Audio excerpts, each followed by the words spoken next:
The scene begins with a pink-haired boy awakening in an unknown place, groaning in pain and disorientation. He wonders if someone had attempted to bury him, but upon trying to open his eyes, he realizes that he can see through the coffin. This surprises him, and he decides to look around his surroundings. He notices many people, including a brown-haired girl, standing near the burial site where he was being interred. 2 individuals were in the process of burying him.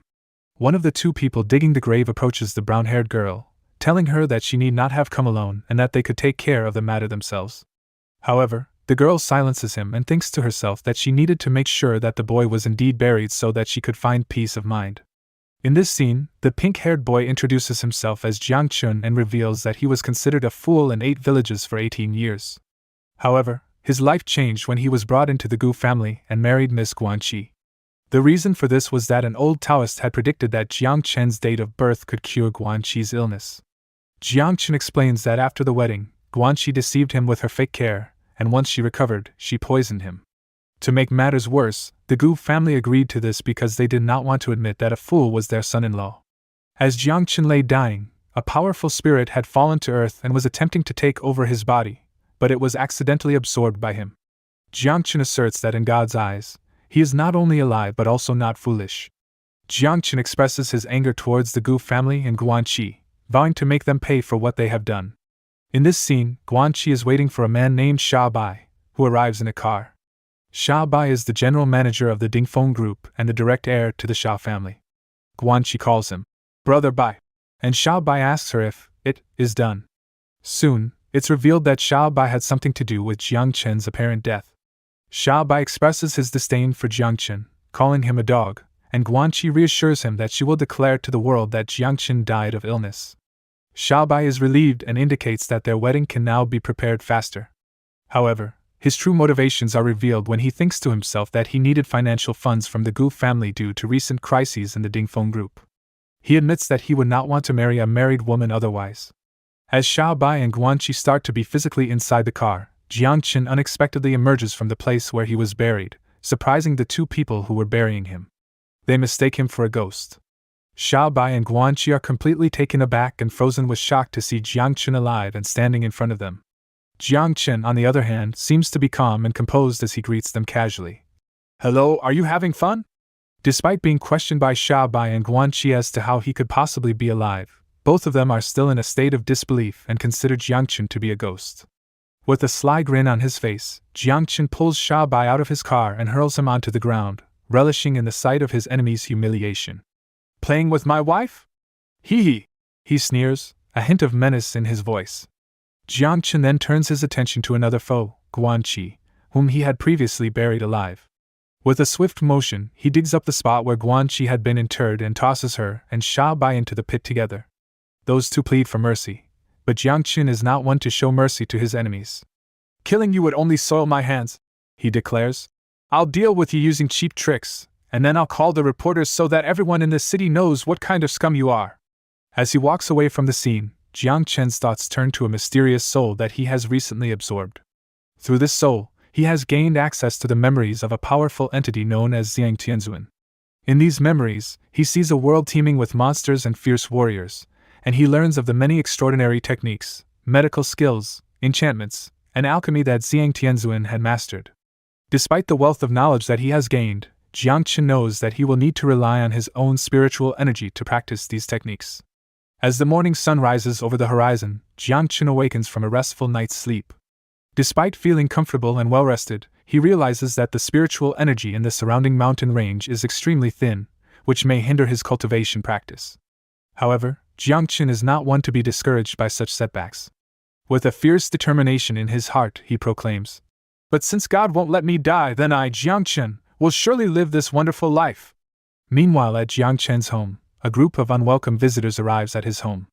They demand payment of a large sum of money, 100,000 yuan, and give Jiang Ruo, his 16-year-old sister, a deadline to repay the debt.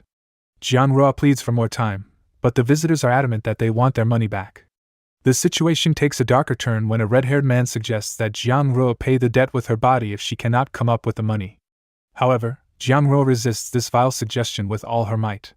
Just as the red-haired man is about to make his move, he suddenly gets kicked from behind, and it's none other than Jiang Chen who has dealt the blow. Jiang Chen's eyes burn with fierce rage as he confronts the men who have dared to threaten his family. "Let's see who dares to touch my sister," he declares, his voice ringing out with a confidence born of his formidable strength and unwavering courage. People were surprised to see that Jiang Chen had a different personality. Chen challenged the bully to come together if they wanted to fight him. One of the bullies called him an idiot and said that it wasn't against the law if he killed them. This made a red-haired man yell at Jiang Chen and threaten him for not thinking he had to pay. Jiang Chen said he would pay the money.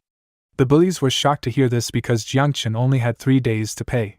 Bullies threatened Jiang Chen's sister if he doesn't pay them money. Jiang Rua shares his concern with his brother, Chen, about the situation.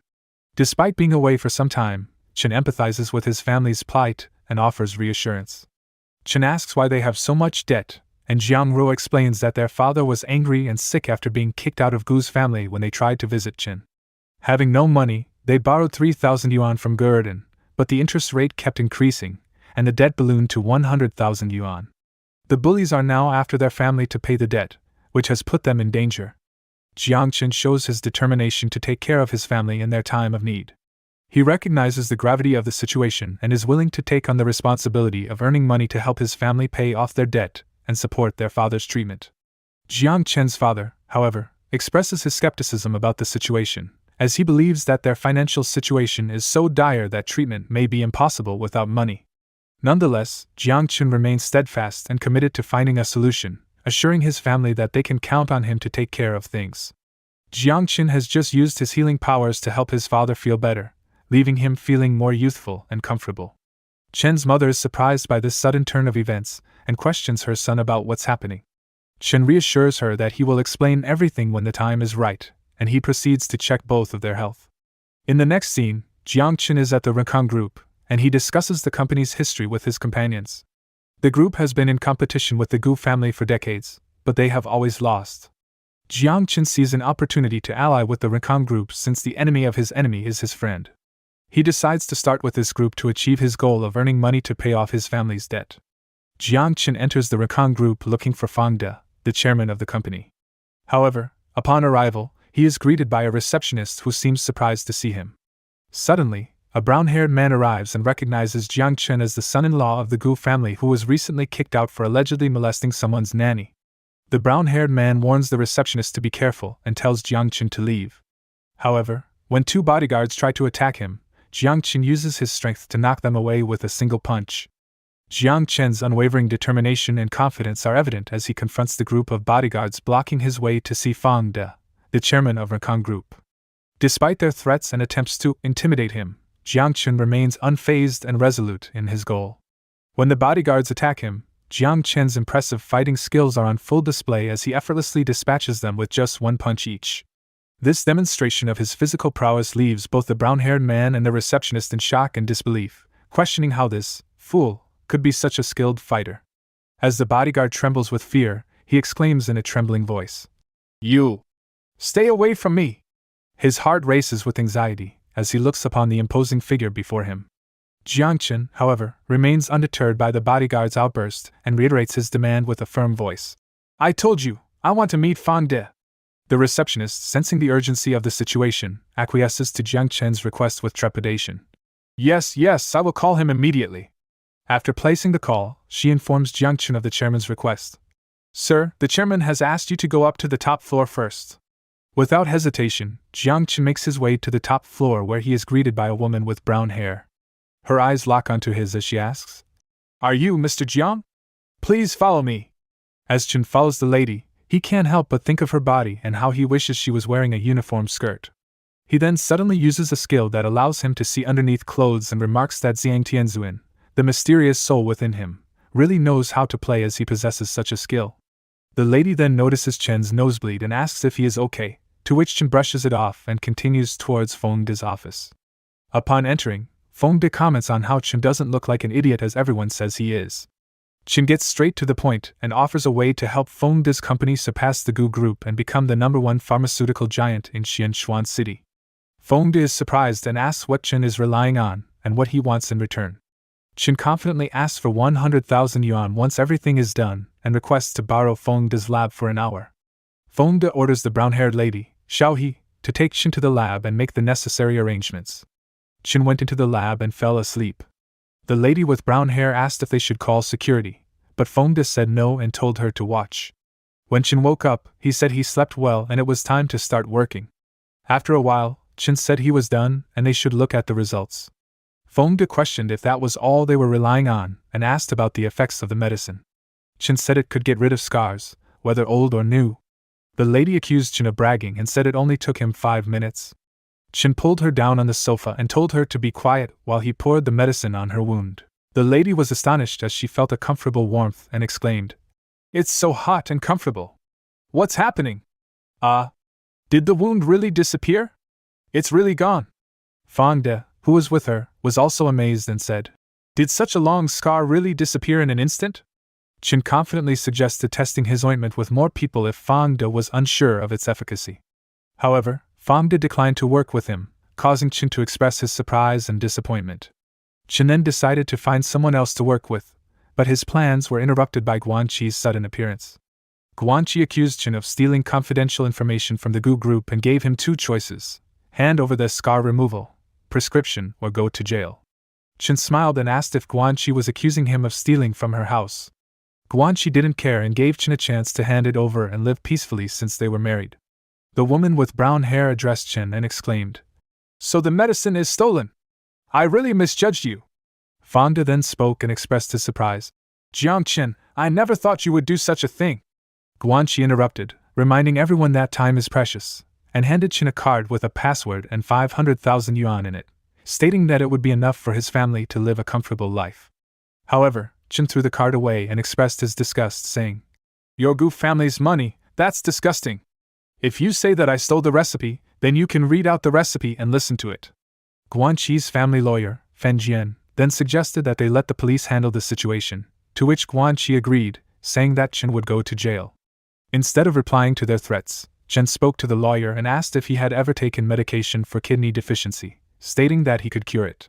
The lawyer was surprised to hear that he could be cured, and Chen then asked Fengde for permission to use his lab again, which Fengde agreed to. As he was heading toward the lab, Chen told them to behave nicely and wait, and the lawyer asked Guanqi if they really had to wait for Chen. After some time, Chen returned with the medicine he had made and assured everyone not to be surprised when they saw the results. He poured the medicine into the lawyer's mouth and instructed him to drink it, assuring him that it was not poison when he asked. After drinking the medicine, the lawyer exclaimed, "Wait! This feeling! I actually feel healthier? Huh!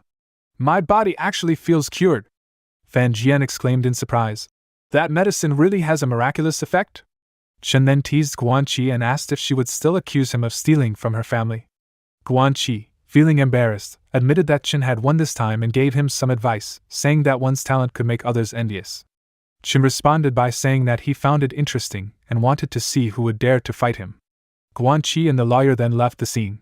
The lady with brown hair expressed her admiration for Chen, saying that she didn't misjudge him.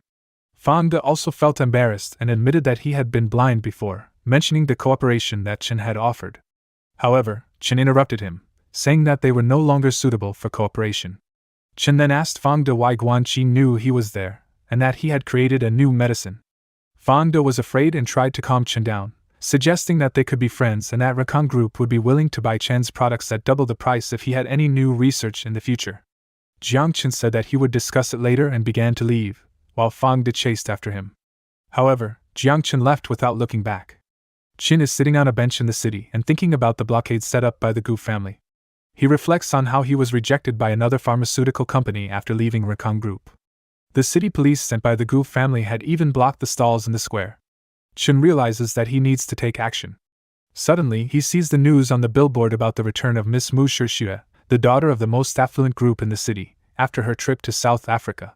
Chen seems to be happy after hearing the name and thinks about the Xinxian Group, a big company in Xianxuan City. He believes that the Gu and Rakong groups are nothing in front of it. Chen thinks that if he can reach Mu Shixue, the other matters can be solved.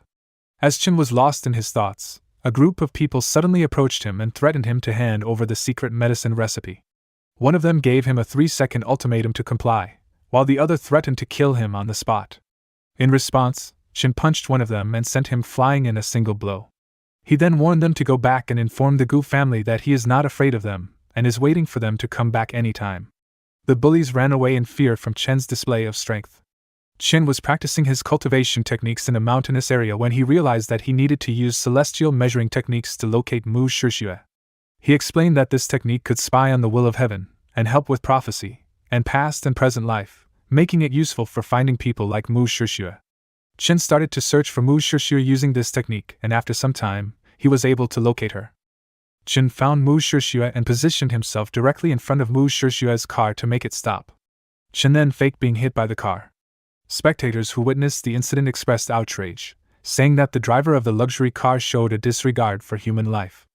The bodyguard of Mu Shixue arrived on the scene and told the people to move out of the way so that medical staff could attend to the injured person. However, Chen stopped them and demanded that Mu Shixue's manager come out, criticizing her for driving recklessly. People who were present near the road started shouting at the owner of the car, expressing their anger and frustration. They called for immediate action to be taken to address the situation, warning the owner that they would be held responsible in the future if they failed to do so. They accused the owner of hitting someone and not taking responsibility for their actions. Upon hearing the commotion, Mu Shixue, who was in the car, got out and approached Chen. When Chen saw Mu Shixue, he found her so attractive that he couldn't control himself, and thought to himself that she was his future wife. Mu Shixue approaches Chen and asks how he is and if he is seriously injured. However, Chen doesn't respond and instead keeps looking at Mu Shixue. Suddenly, a red-haired girl appears behind Mu Shixue and claims that she always drives carefully but that Chen came out of nowhere. She suggests that it would be better to leave Chen to someone else. As a result, people who were previously angry with the driver of the luxury car now start to doubt Chen's motives and accuse him of trying to cheat. They suggest contacting the police to let them handle the situation. Chen shouts in response to the red-haired girl's accusation and says that what she just said was not true. However, the red-haired girl tells Mu Shixue to return to her car. Despite this, Mu Shixue orders her guards to deal with Chen. However, when Chen sees them leaving, he seizes the opportunity and catches Mu Shixue's legs, telling her that she bumped into him and needs to take responsibility. The red-haired girl intervenes and tells Chen to release Mu Shixue's legs. She accuses Chen of being shameless and taking advantage of Mu Shixue. Chen tells the red-haired girl to leave. Mu Shixue then tries to calm Chen down and offers to take him to the hospital. However, Chen refuses, fearing that Mu Shixue might leave him there and run away, and demands that she takes responsibility for him. The red-haired girl gets angry at Chen and accuses him of being shameless. However, Mu Shixue intervenes and suggests taking Chen to her personal doctor to get him checked. Chen expresses his desire to travel in the luxury car, and while the red-haired girl disagrees, Mu Shixue agrees to let him ride in the car. Chen is happy and thinks about how beautiful and kind Mu Shixue is. They reach Mu Shixue's home, and Mu Shixue instructs her bodyguard to take Chen to the living room and have Dr. Huang examine him while she goes to report to her father. Chen gets upset at seeing Mu Shixue leaving, but the red-haired girl offers to treat his wounds. Later, Mu Shixue meets with her father and explains the situation, mentioning that their products need high-quality raw materials to compete in South Africa. Mu Shixue's father replies to her about the situation and says that the jade raw materials they need are in the hands of the Lin family in the provincial capital. He explains that they have always faced obstacles from them, but recently their aggression has increased. He also mentions that if they cannot deliver the goods on time, the loss will not only affect their assets, but also the business reputation that they have built over the past decades. Mu Shixue proposes to her father that she will marry the heir of the Lin family for the sake of business, but her father refused the proposal. Her father expressed his reluctance to marry his daughter to the Lin family's heir and blamed Mu Shixue's brother for making the situation difficult. Mu Shixue apologized to her father because she couldn't help being a woman. Her father seemed pleased with her, saying that he was glad she was helping him. However, in the midst of their conversation, Chen arrived and informed Mu Shixue that someone was trying to kill him. After Chen informed Mu Shixue that someone was trying to kill him, he hugged her and called her honey, which shocked Mu Shixue's father. Mu Shixue's father questioned why Chen was calling his daughter honey. Mu Shixue told Chen to let her go, indicating that she was uncomfortable with the situation. At that moment, a red-haired girl and a doctor who had been treating Chen arrived on the scene. They told Chen to stop and were holding knives in their hands.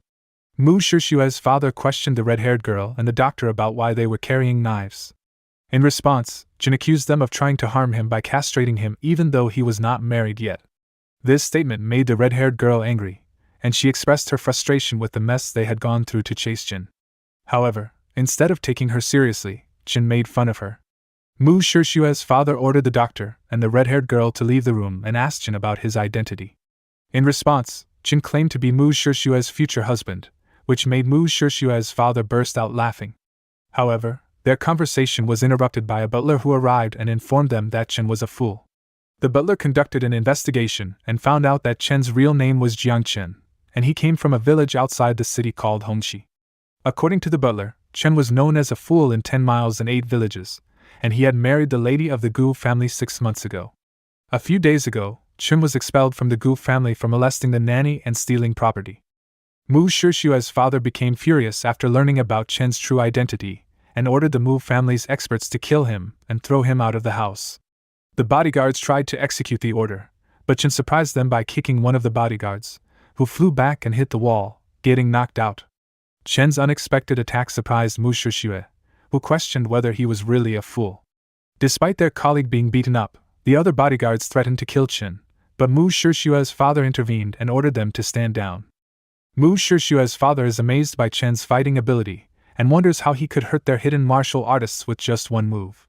Meanwhile, Chen boasts about his abilities and claims that he can do great things like destroy the Lin family, make Xingxian the world's largest conglomerate, and make Mu Shixue's father the richest man in the world. Chen then informs Mu Shixue's father that the Lin family's representatives are on their way to propose, and they will arrive the following morning. Mu Shixue is seeking advice on what to do, and Chen suggests that they should look for a son-in-law. Mu Shixue agrees, but her father seems hesitant. However, he quickly orders his butler to gather information on young talents who might be suitable candidates for his daughter. Chen then points out that he himself would make a great son-in-law, but Mu Shixue's father refuses. Chen explains that wealthy and powerful families usually do not allow their children to marry less influential families, and even if they did, there is a risk that they would take advantage of the family's property. Mu Shixue questions Chen about what he can bring to the Mu family if he were to become her husband. In response, Chen directs her attention to his injuries and proceeds to heal them instantly. This surprises Mu Shixue, who realizes that Jiang Chen is not an ordinary person.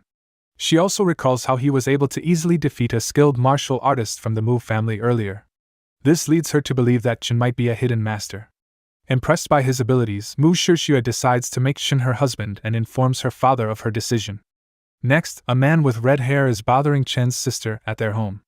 He is threatening to take her with him if Chen's brother does not pay him within 3 days. However, Chen's sister assures him that her brother will take care of the matter. As they wait, a group of luxury cars arrives at Chen's house, impressing the man with red hair. Chen then gets out of one of the cars and comments on the situation, asking where the group of people blocking his door came from and referring to them as wild dogs. Chen's sister becomes emotional upon seeing him, but Chen assures her that everything will be alright now that he is here. Ji Erden then shows Chen a paper stating that his family owes him a debt. This angers Chen, and he burns the paper along with Ji Erden's hand. This act scares the people who are with Ji Erden. As Chen begins to repay the debt, he tells Ji Erden that his family only borrowed 3,000 from him, so he will only return that amount. However, he goes on to say that Ji Erden had repeatedly beaten and frightened his family, causing them medical expenses and mental damage. Therefore, the rest of the money is considered Ji Erden's compensation for those damages. After Chen explains the situation to Ji Erden and demands compensation for the damages caused to his family, Ji Erden agrees to his terms. Chen then orders Ji Erden to live with the pigs in the pigsty for a week to solve the problem between them, and Ji Erden agrees to the challenge. Meanwhile, at the Gu family villa, the head of the Gu family, Gu Lintang, Xiao Bai, and Guan Ai are sitting and discussing Chen. Guan Qi asks how the head of the Mu family, Mu Tiandang, agreed to marry his daughter to Chen. Xiao Bai responds to Guan Qi's question about how Mu Tiandang agreed to let his daughter marry Chen. Xiao Bai explains that the invitations for the marriage were sent directly to Xiao's house, so there was no need to worry about it. However, Xiao Bai is furious because he is the heir of the Dingfeng group, but he has not been able to meet Mu Shixue. He wonders how Chen was able to meet her. In response, Guan Qi explains that Jiang Chen's name was not on the invitation list, and their people only saw him entering Mu's house. Guan Qi suggests that the Mu family may be more concerned about the Lin family in the provincial capital, and that is why they allowed Chen to meet Mu Shixue. Gu Lintang agrees with two people on an unknown topic, but Xiao Bai becomes angry and threatens to go to a wedding to see who the groom is. Guan Qi tries to intervene, but her father stops her. Gu Lintang explains that Xiao Bai's uncle is the mayor of Qianchuan City and that their current financial stability is thanks to the Dingfeng Group's crisis. The scene shifts to the wedding site of the Mu family, where Chen is busy treating a lady. The lady expresses concern about her weight and asks if Chen will still be able to take care of her in the future. Chen responds by saying that he only helped her lose weight because she helped him apply makeup, and he charges a lot of money for his services. The lady becomes disappointed when Chen asks for money for his services. Meanwhile, at the wedding place, a man with blonde hair makes a fuss, saying that Mu Shishua will be his and he will kill the groom. The bodyguards take the man out of the party.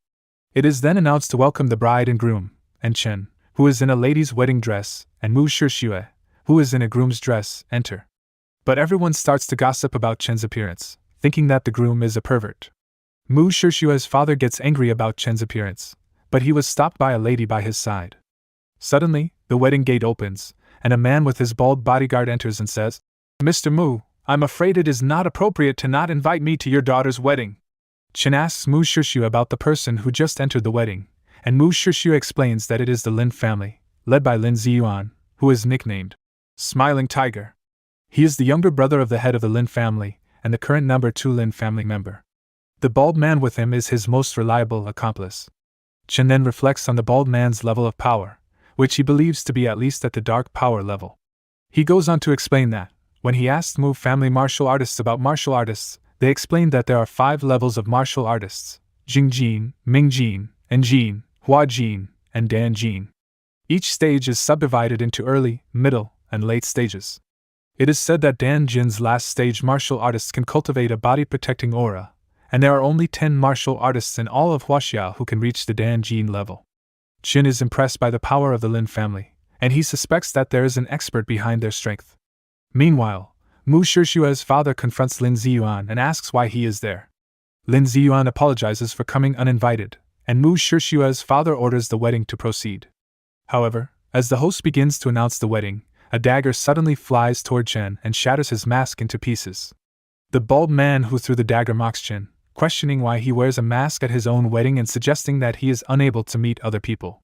Chen responds to the bald man's taunt by saying that he can remove his mask if the man wants to see his face. However, Lin Ziyuan intervenes and slaps the bald man, reprimanding him for throwing a dangerous weapon and potentially harming someone. Chen is surprised to see that a warrior with dark energy could not avoid a slap from a commoner. The bald man, named Watucho, stubbornly refuses to apologize to Mu Shishua's father and declares that he will only kneel to his master for the rest of his life. Lin Ziyuan apologizes to Mu Shishua's father for the interruption caused by his people and asks for forgiveness. Mu Shishua's father accepts the apology, and Mu Shishua asks if Chen is okay after the dagger incident. Chen assures him that he is fine and explains that he intentionally did not dodge the dagger to see what kind of trick they were pulling. He further declares that he will make the Lin family kneel in front of his father-in-law and the Mu family and repent. After Chen reveals his face, people start insulting him and accusing him of being a fool. They also blame Mu Shishua for marrying someone who is already married. Xiao Bai, who is among the crowd, expresses his intention to expose Chen's shame and make him feel ashamed, as well as humiliate the Mu family. Meanwhile, Lin Ziyuan questions Mu Shishua's father about why he would marry off his daughter to a fool, suggesting that it would ruin her life and result in their children being idiots. Mu Shishua is about to get into a heated argument with Lin Ziyuan after he insulted her husband Chen and their marriage. However, Chen steps in and tells Mu Shishua to let him handle the situation. He then takes a mic from the host's hand and declares that he is indeed a fool, but even a fool can marry Mu Shishua, who he describes as a great goddess. He further taunts Lin Ziyuan, saying that he can't even touch Mu Shishua's toes and that he doesn't care if others are envious of their marriage. A man among the crowd insults Jiang Chen, calling him a fool and saying that the Mu family will soon throw him out. Jiang Chen gets angry and his eyes turn purple, causing the man to be forced to the ground. Jiang Chen tells the man to leave the marriage hall. Xiao Bai attempted to execute a plan that ultimately failed due to Chen's actions. Xiao Bai becomes angry and declares that he will make Chen cry, and then instructs her team to implement Plan B. Chen, however, is not intimidated and responds with a smirk, calling Xiao Bai and her team losers and challenging them to try any other tricks they may have. Unexpectedly, a woman with brown hair arrives and refers to Chen as hubby, causing him to become confused and ask who she is. The woman responds by reminding Chen of their promise to each other, in which he said he didn't mind her status as a street girl. She then reveals that she is carrying Chen's child and questions how he could marry someone else in light of this information. Chen thinks that the people who come up with the trick are too cruel. Meanwhile, people around them are gossiping about the situation. Some express surprise and make comments about Chen and Miss Mu's taste, while others remark on Mu Tiandong's broad-mindedness for accepting Chen as his son-in-law. Lin Ziyuan comments on Mu Tiandong's acceptance of Chen, but Tiandong becomes angry and curses Chen. Mu Shix's mother starts crying and expresses sympathy for her daughter. Chen then asks Shixue if she has any questions, and she responds that she is waiting for an explanation from him. Chen smiles at Shixue and compliments her, saying that she is different from others and deserves to be his wife. He then asks the brown-haired lady to wait before crying and asks if he really promised to be with her. She confirms that he did.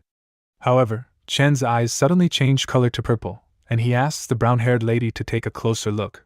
She seems to be hypnotized and responds that it's not Chen who promised to be with her, but rather someone else. She then points to Xiaobai and claims that he is actually her husband, not Chen. Xiaobai is shocked and confused by the brown-haired lady's claim that she is his wife, and he tries to silence her by covering her mouth with his hand. The lady, however, insists that she is his wife and that he had asked her to impersonate Jiang Chen's wife. Xiaobai denies knowing the woman and tries to silence her again, but she threatens to reveal everything she knows about him if he denies her. Chen then adds a sarcastic comment, mocking Xiaobai's taste in women. The gossiping among the crowd resumes, with some people commenting on Xiaobai's supposed wife and his beautiful fiancée, who is revealed to be Miss Gu Enchi of the Gu family, and who is also Jiang Chen's ex-wife. Upon hearing this, Tiandong becomes angry and accuses the gossipers of trying to slander his son-in-law, Jiang Chen. He orders Xiaobai and the brown-haired lady to be thrown out, while Chen mocks them.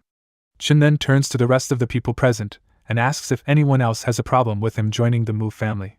The people reply in the negative, suggesting that Chen is generally well regarded and accepted by the Mu family and its associates. Chen looks at Lin Ziyuan and asks if Lin's family will be okay with it, and if they won't hold Chen responsible for the potential breakup. Lin Ziyuan responds by congratulating them and saying that nobody can blame them. Chen then mocks Lin Ziyuan and pushes for the wedding to continue, which angers Lin Ziyuan. Lin Ziyuan asks Baldi if he found any problems before, and Baldi replies that although the two people became strange, there was no sign of being controlled. Lin Ziyuan suspects that something is not right but cannot find any loopholes or evidence to turn the tables on the Mu family yet. He also thinks that Jiang Chen is problematic and should be observed for a while. Next, Chen's sitting in the bridal room and thinking about his new wife's thoughts and experiences as a woman. He starts thinking about strange things, and then Shixue enters the room and interrupts his thoughts. Shixue tells she has something to tell him. Chen makes a humorous comment to Shixue about the hassle of taking off all her clothes before sleeping because she has so many to wear. Shixue hesitates for a bit, and reveals to Chen that she doesn't like him and that the marriage is only an act. She tells him that she hopes he won't take it seriously either, but she won't hold him back. Then, Shixue calls someone into the room, which confuses Chen. Chen sees a red-haired girl standing in front of him in his bridal room with his wife and asks her what she is doing there. Chen was shocked to see another girl with Shixue in the bridal room and asks her what it means. Shixue explains that Xiaoyan will take his bridal chamber instead of her, and she won't bother him anymore. Chen is confused by Shixue's intentions and looks at Xiaoyan and says that if that's the case, he won't hesitate. Shixue stands in front of the bridal room door and listens to what is going on inside the room. She hears some misunderstood sentences and feels a little uncomfortable. Meanwhile, inside the room, Chen is treating Xiaoyan, who says that it is very comfortable. Chen explains that he is sorting out the hidden dangers of old diseases in her body and that she will look radiant after he is done. This is how Chen spends his first night with Xiaoyan. In the morning, Chen comes out of the bridal room and comments on how well he slept. He then sees Shixue and she makes a sarcastic comment about him being a person addicted to beauty, referring to Xiaoyan. Chen doesn't understand Shixue's words and explains that he was tired and inexperienced, which made him take longer. Shixue gets angry and tells him to shut up, and urges him to have breakfast as the whole family is waiting. Chen then expresses his confusion about women's behavior, saying they are hard to understand. Next, Chen is getting into a car with some people and instructs the driver to take them to the Palace of Hell. The driver warns Chen that if he goes there, he will immediately lose everything he has. Chen dismisses the warning and promises the driver that he will take him to a good show. The driver explains that the Hell Palace is a well-known entertainment venue among the upper class in Asakawa. It offers a wide range of experiences, including food, culture, alternative art, screenings of banned films, and gambling. Chen and his companions enter the Hell Palace, a well-known place for the upper class in Asakawa, where they engage in gambling. Chen sits on a chair and asks the lady in front of him, who is referred to as the banker, if he can borrow 2 gold bricks. The banker agrees and orders a waiter to bring the bricks. Chen uses the gold bricks to gamble and loses all of it when he bets small. The banker lady says young Master Jiang appears to have lost a large sum of money in a gambling game, and Chen says it's his first time and asks to borrow 2 gold bricks to continue playing. The banker lady remarks that the gold bricks are worth over 1 million yuan each and that Jiang lost over 2 million yuan in just 5 minutes. She expresses disappointment in his loss. Chen continues to gamble even after losing all his previous games. One of his associates advises him to stop, but Chen insists on continuing because he thinks he is about to win. However, he ends up losing again and is left with only 2 gold bricks. Meanwhile, Bai, who was observing this situation, makes a comment about Chen's reckless behavior, saying that he's dug himself into a hole and now must face the consequences. Bai also expresses a desire to trap Chen and make him lose even more. Gu Qian makes a comment about Chen, saying that he is a loser who will go bankrupt because he doesn't know how to gamble properly. Gu Qian also implies that Chen deserves to lose because he made a mistake by getting involved in gambling. Bai also speaks about Chen, expressing a desire for revenge because Chen had made him look bad in the past. Bai wants Chen to experience despair and failure.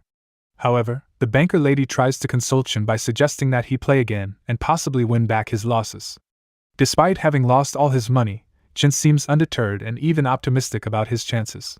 He smiles and asks to borrow 10 gold bricks. A half-bald man reacts to Chen's request to borrow 10 gold bricks by stating that they are worth more than 10 million yuan. Another man, who is wearing a blue dress, mocks Chen, saying that he is a rookie who will lose all his money quickly. Despite the criticism, Chen continues to gamble and places another bet on small. The banker lady confirms his bet, and Bai, who has been observing the situation, comments on the croupier's skill and reputation as the king of thousands of kings. Bai suggests that Chen is unlikely to win by luck and predicts that he will become a lost dog. The banker lady shuffles the dice and comments on Chen's youth, expressing sympathy for his losses. However, when she reveals the dice, she is confused because they all show small numbers. Chen sees this and claims that he has won the round. Bai also expresses confusion about the situation and questions the croupier's actions, while Gu Qian suggests that they should take advantage of Chen's addiction to gambling and win again. The banker lady asks Chen if he is still playing, and he confirms that he is by betting all 20 of his gold bricks. The lady is determined not to make any mistakes this time and shuffles the dice before revealing them. However, Chen wins again. Chen comments on his luck and continues to bet, always choosing small and winning every time. The other people betting alongside Chen also win. Chen then jokes about whether the Help Palace has enough cash reserves to exchange their gold bricks for money. However, when they try to exchange their gold bricks for cash, the manager informs them that it is not possible at the moment, apologizing for the inconvenience. The people who wanted to exchange their gold bricks for cash become angry and start insulting the Help Palace and its owner because they were not able to exchange their gold bricks for cash. The manager tries to calm them down by explaining that it's not that they can't afford to pay, but the bank cannot transfer more cash at the moment, and they have no control over that. Upon hearing this, Chen tells his people to go to the next place to bet. The people who went along with Chen are excited and urge others to keep up with him, as they believe he can bring them more money. After Chen left the Hell Palace, Bai became angry and accused him of forcing him to close down the palace that he had worked hard to build. Bai expressed his desire for Chen's death, but Gu Qian tried to calm him down. However, Bai instead lashed out at Gu Qian and reminded him that the Gu family only contributed 10% of the capital, implying that he had no right to worry about the situation. Gu Qian, who was engaged to Bai, responded by saying that she was worried about his difficulties, despite not having contributed as much capital as Bai. She then revealed that she had arranged for someone to deal with Chen's intrusion and proceeded to explain his plan to Bai. Bai smiled and expressed his approval of Gu Qian's plan to ruin Jiang Chen and his Mu family. He also praised Gu Qian, calling her his sweetheart. Bai then apologized for his earlier outburst, asking if Gu Qian was hurt. Gu Qian replied that she was in pain and jokingly asked Bai to take responsibility for it. Next, the scene takes place in front of a building where Chen and other people are standing. It appears to be another gambling establishment where Chen had previously gambled and won everything. A man with blue hair asks Chen if they should continue closing down small clubs, to which Chen agrees and declares that he will close all of Sha's stores that night, causing Sha to lose everything and go bankrupt. While Chen is planning his next move, he notices a picture of himself on an information board nearby. Curious, he approaches the board to read what is written along with his picture. The text alleges that Jiang Chen, the richest man in the city, is a notorious gambler suspected of gambling with $10 million in gold. Chen is shocked to see the information board's allegations against him and realizes that Xiao Bai had used this as a tactic to manipulate public opinion against him. He swears to teach Xiao Bai a lesson and orders his men to go to the orphanage. After a while, Xiao Bai and Gu Qian see another bulletin praising Chen for donating millions, and Xiao Bai becomes furious with Gu Qian for suggesting a plan that failed to ruin Chen. Xiao Bai is further frustrated when a man enters the room and reports that they had lost nearly 100 million in a financial settlement the night before. Despite the setback, Xiao Bai orders the man to keep the business open, determined to earn the money back sooner or later. He also expresses his disbelief that Jiang Chen can keep coming back every night to close down their establishments. The next morning, people start gossiping about Jiang Chen, the son-in-law of the Mu family, and his recent success in closing down several clubs owned by Dingfeng's young master, Xiao Bai, within a few days. They also discuss how Dingfeng's finances were already in a tight spot, and now they are even worse off due to Chen's actions. Some people also share rumors that they have heard, saying that Jiang Chen had vowed to make Xiao Bai kneel down and apologize. They also mention that Chen has threatened to patronize any new establishment that Xiao Bai opens. Next, Chen is sitting while Xiao Bai is kneeling down in front of him, begging for forgiveness. Xiao Bai pleads with Chen to raise his hand and forgive him. Chen responds by telling Xiao Bai to leave and warning him not to appear in front of him again. Chen threatens that if Xiao Bai dares to appear again, he will make him go bankrupt. Xiao Bai agrees to Chen's conditions. After Chen and his people leave, Xiao Bai becomes furious and vows to make Chen kneel down and beg him someday. This shows that Xiao Bai is still not giving up on his revenge against Chen and is determined to find a way to defeat him. Next, Shixue, her father Mu Tiandang, her mother, and Chen are all present in Mu's villa. Mu Tiandang is interrogating Chen and asking him what he has been doing for the past 2 days. Chen replies that he has been playing with friends but that he will help find a solution to the crisis.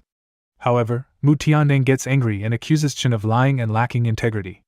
He questions where the solution is and implies that Chen is just wasting his time playing poker. Chen responds to Mu Tiandang's accusation of lying by showing him a bottle of pink liquid and claiming that it is the key for the Mu family to survive the crisis. Shixue asks what it is, and Chen explains that it is a product that will take Xingxian to a higher level in a short amount of time. He mentions that the Lin family had cut off their jade supply, which would result in significant financial and reputational losses. However, the pink liquid, if mass-produced, could compensate for the loss. In this scene, Mu Tiandang seems happy with Chen's explanation and praises him for his work on the scar cream, indicating that it has excellent sales. Chen responds to Mu Tiandang's praise by saying that he has many good prescriptions, and that Tiandang can wait and count the money in the future. Tiandang expresses his trust in Chen. However, the scene is interrupted by a butler rushing in and announcing that Shixue has been kidnapped. Tiandang becomes frightened and assumes that someone is jealous of their sales and wants to harm them. He asks Chen what they should do. Chen becomes angry upon hearing that Shixue has been kidnapped and vows to find out who is responsible. Meanwhile, Shixue is shown tied up near a river and shouting at her captors to leave her alone and not touch her. Her kidnappers are shown smiling oddly. One of the kidnappers asks another if they should dispose of Shixue since Chen has not shown up yet, despite the time being 3:30. Shixue becomes frightened and pleads with the kidnappers not to approach her. She then shouts for Chen to come and rescue her. Shixue yells for help and warns the kidnappers not to touch him. The kidnappers respond, telling him to keep shouting loudly. Suddenly, Shixue sees Chen and calls out his name. Chen appears angry and sad and apologizes for not protecting Shixue well enough. His body emits blue light. One of the kidnappers recognizes Chen as Jiang Chen and asks him to hand over the recipe for a scar-removing ointment. The other kidnapper adds that if Chen gives them the recipe, they will give him a quick death. While the kidnappers are threatening Chen, he swiftly grabs one of their faces and throws them to the ground. Chen's eyes turn purple with anger as he demands that the kidnapper repeat the word they were saying. Upon seeing Chen's powers, the kidnappers become scared, but one of them still urges the others to attack and kill him, insisting that they can win with their numbers. However, Chen defeats them all and approaches Shixue, apologizing for being late and promising that it won't happen again. Shixue reassures him, saying that it's alright and that she doesn't blame him. Chen then approaches one of the kidnappers and demands to know who they are working for. However, he notices that the kidnapper is holding a remote for a bomb. Realizing the danger, Chen grabs Shixue and starts running. He expresses his disbelief at the situation and then suddenly laughs, saying that the kidnappers committed so many sins that they exploded on the spot. Chen expresses his concern about how to find the mastermind behind the incident, realizing that they had placed a restriction on the martial artists within the group of thugs. He laughs confidently and boldly declares that the mastermind should tremble in fear because he is coming for them. A few days later, Chen is watching television when the news anchor reports on the incident. The anchor stands in front of the headquarters of the underground organization known as the White Tiger Hall and reveals that they were attacked by an unidentified individual a few days ago, resulting in the death of all 132 members. Upon hearing the news, Chen reflects on the fact that although he eliminated the White Tiger Hall, he still couldn't capture the mastermind behind it. He recognizes the situation as a potential threat. Then, Chen notices Shishue approaching and reprimands her, reminding her that he had instructed her to inform him if she was going out. He declares that he will follow her to ensure her safety. Shishue responds, asserting that she is not as vulnerable as Chen may perceive her to be. She then sits beside Chen and informs him that she has something else to discuss. The Lin family has organized a stone gambling festival and has invited both of them. Shishue asks Chen if he would like to attend. Upon hearing Shishue's invitation, Chen becomes happy and embraces her, expressing his joy. He tells her that she has started seeking his opinion on family matters, and he feels touched and grateful. Shishue's cheeks blush, and she playfully denies Chen's reaction, saying that he is overreacting. Chen responds to Shishue, expressing that she wouldn't fully understand his feelings because he has never been treated like a human being since he was young. He tells her that she is the best, and he feels incredibly happy with her. In response, Shishue says that she will inform Chen if there is anything important in the future, indicating her willingness to share things with him. Suddenly, a red-haired girl arrives and accuses Chen of harassing the mistress, Shishue. She challenges him to confront her instead. Chen retorts by saying that he doesn't want a tigress like her.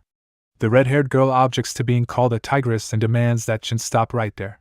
After the red-haired girl leaves the room, Shishue responds, saying that actually, she doesn't mind the situation or their interaction. Next, in a building in the city, a conversation takes place between a brown-haired man and a gray-haired man.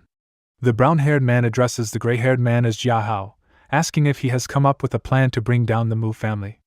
Jia Hao confidently responds, stating that not only will he make the Mu family suffer greatly, but he also intends to eliminate Mu Shishue and her unintelligent husband. In his thoughts, Jia Hao expresses his anger, thinking about how dare someone harms his woman. He vows to torture them until they wish for their own demise. Next, Chen and Shishue are traveling to the event by train. Chen draws Shishue's attention to the view outside and remarks on how fast the train is moving, causing only silhouettes to be visible. He predicts that they will reach Jinlin in no time due to the train's speed. A man sitting in front of Chen overhears his comment and laughs, considering Chen to be ignorant. Chen looks at the man but responds with laughter of his own, making a playful remark. He jokes, saying that he thought the train only allowed humans on board, and questions why there is a pig present, referring to the man in a humorous way. The man becomes angry at Chen's comment and forcefully grabs Chen's collar, cursing at him. He questions who Chen is calling a pig. Chen maintains his smile and confidently reaffirms that he is indeed referring to the man. The man threatens Chen, asking if he wants to get beaten up. An old lady intervenes and politely interrupts the situation, informing them that the seat they are occupying is actually her seat. The man, confused, asks the old lady what she said. The old lady calmly shows her ticket and reiterates that the seat belongs to her. She suggests that the man may have taken the wrong seat and asks him to move. Chen returns to Shishue and predicts that the man will not give up his seat to the old lady. He proposes a playful bet, saying that if he is correct, Shishue should kiss him. Shishue replies with a dismissive tone, stating that if Chen wants to play games, he should do so on his own. The man who was arguing with Chen and the old lady suddenly begins to fake a heart condition, apologizing to the old lady and claiming he cannot move from his seat due to his ailment. Upon hearing the man's excuse, Chen turns to Shishue and reminds her that he was right about the man not giving up his seat. He playfully insists that Shishue must keep her promise. Shishue becomes shy and tells Chen to stop and be quiet, reminding him that they will be arriving soon and they shouldn't fool around. Suddenly, a boy wearing a cap appears and directs his comment toward Chen, questioning what is happening today and why there are so many unpleasant individuals on the train. He describes one as a selfish man and the other as a perverted man, likely referring to the earlier incidents. The boy looks at Shishue and assures her that she shouldn't worry because justice exists in this world. He declares himself a teenager with a cause and promises to never let a lady be in danger. He offers to help Shishue by calling the police. The boy then attempts to flirt with Shishue, bragging that he is from the boxing club at his school and claiming that he can fight 10 people like the man from earlier all at once. Continuing his attempts at impressing Shishue, the boy asks where she is heading. He suggests that he can be her bodyguard and escort her to a safe place. Shishue responds, rejecting the boy's advances and clarifying that he has misunderstood the situation. The man who had earlier provoked Chen directs his words toward the boy, accusing him of pretending to be righteous in order to flirt with the girl. He questions the boy's right to pass judgment on him, and deems his behavior disgusting and shameless. Enraged by the man's accusations, the boy firmly grabs the man's collar and retorts, challenging his assumption that everyone is perverted like him. He asserts that he used to rank third in the academic standings at Jinling University, and warns the man against using his corrupted mindset to judge him. The man counters by belittling the boy, claiming that his righteousness is merely sweet talk and dismissing him as a poor student. He further adds that he doubts the boy will be able to find a job after graduating. The boy retaliates against the man's insults, threatening him by calling him a fat pig and vowing to beat him up. The commotion attracts the attention of other passengers on the train, and they start gossiping about the fight. One person warns others to stay away and not get splashed by any blood. Shishue turns to Chen and inquires if he had any involvement in the fight, questioning if it was his doing. Chen assures Shishue that he is innocent and explains that he cannot control the emotions and actions of other people. Continuing his explanation, Chen expresses his belief that when the dark side of a person is exposed and they feel humiliated, they tend to become furious. He suggests that this is the true nature of humans. Next, in the leisure resort Garden of Eden, Chen was enjoying the view of the ladies enjoying themselves in the swimming pool. Chen made a comment about the abundance of attractive women on the Xinxian Corporation's property and expressed disappointment that his wife was not present to wear a swimsuit as well. However, Chen's observation was interrupted by a group of men who were scaring people away, claiming that their boss had reserved the entire area. Chen was appalled by the behavior of these men and wondered why the management of the resort was allowing them to tarnish its reputation. He resolved to inform his wife about the incident and urge her to strengthen the resort's management. Suddenly, Chen noticed a man whom he recognized as the uncle from the train and expressed his misfortune. Meanwhile, the man was instructing his people to clear the place out and was frustrated that Chen was still present. A boy wearing the black cap reassured Mr. Zhu, saying that the person they were dealing with was someone who didn't know their place, and he would chase them away. He then approached Chen and aggressively questioned why he was staring and threatened to harm his eyes. Chen, however, maintained a smile and sarcastically commented on the boy's association with the overweight individual. The boy in the cap recognized Chen as the person from the train and expressed his intention to settle their previous dispute. He blamed Chen for their altercation on the train and emphasized that Chen had not only offended him but also offended Mr. Zhu, whose identity he deemed significant. The boy warned Chen that he was looking for trouble and seemingly seeking his own demise. Chen responded apologetically, stating that there had been an influx of unruly individuals lately, and questioned what kind of animals the two men were. The man Chen recognized from the train became infuriated and instructed the boy in the cap to physically attack Chen. The cap boy, fueled by anger, attempted to punch Chen while verbally expressing his outrage at being referred to as an animal. However, unexpectedly, his fist inadvertently struck the man from the train instead of Chen. Confused by what just happened, the cap boy couldn't comprehend the situation. Enraged by being hit, the man threatened the cap boy, questioning his desire to continue living, and ordered his bodyguards to beat the cap boy mercilessly until his demise. The cap boy desperately pleaded with Mr. Zhu, insisting that it was a misunderstanding and he hadn't intended to hit him. However, despite his protests, the man's bodyguard began to beat the cap boy while he continued to deny his involvement. Looking at Chen, the cap boy suddenly accused him, claiming that Chen must have somehow controlled his body, leading to the unintended assault on Mr. Zhu. However, the man remained unconvinced and dismissed the cap boy's explanation, stating that he believed the cap boy had deliberately hit him. In response, the man ordered his bodyguards to also beat Chen. The man then issued a menacing threat to both the cap boy and Chen, declaring that neither of them would be allowed to leave the premises. Chen, undeterred, defiantly remarked that the man was rushing to meet his own demise in hell. A man wearing a yellow t-shirt, surrounded by several girls, arrived on the scene and inquired about the person who had offended Mr. Zhu. Observing the man in the yellow t-shirt, Chen expressed his amazement, noting how convincingly he portrayed the role of a gangster. The man in the yellow t-shirt turned to Zhu and questioned what was happening in Jinling, asking if someone had dared to offend the boss of the area. Zhu identified the culprit as a person he referred to with a derogatory term and urgently requested the assistance of Anu, someone who seemed to be an assassin, in teaching that person a lesson. Following Zhu's command, the man who appeared to be an assassin stepped forward to attack Chen, while Zhu and the man in the yellow t-shirt continued their conversation, discussing the need for someone like Anu, an expert, to be provided to Zhu. Zhu reminded the man in the yellow t-shirt, addressed as young Master Liang, of his promise to find an expert similar to Anu and inquired about the time frame for doing so. The man in the yellow t-shirt responded to Zhu's determination by cautioning him not to rush, explaining that Anu's martial brother would soon emerge from seclusion, and he was even stronger than Anu. However, he mentioned that securing the services of Anu's martial brother might be challenging due to the high demand for his skills, as over 100 people were reportedly interested in hiring him. Undeterred, Zhu motivated himself, asserting that he would spare no expense to secure the expert's assistance. Suddenly, the man who had been ordered to kill Chen returned unexpectedly, flying through the air and colliding with Zhu. Both individuals were sent flying and rendered unconscious by the impact. Witnessing this turn of events, the man in the yellow t-shirt marveled at the situation, realizing that Anu, who was an expert at the half-step Mingjin level, had lost instantaneously. He pondered the extraordinary strength of the person responsible for defeating Anu, expressing astonishment at encountering such a powerful individual in Jinling.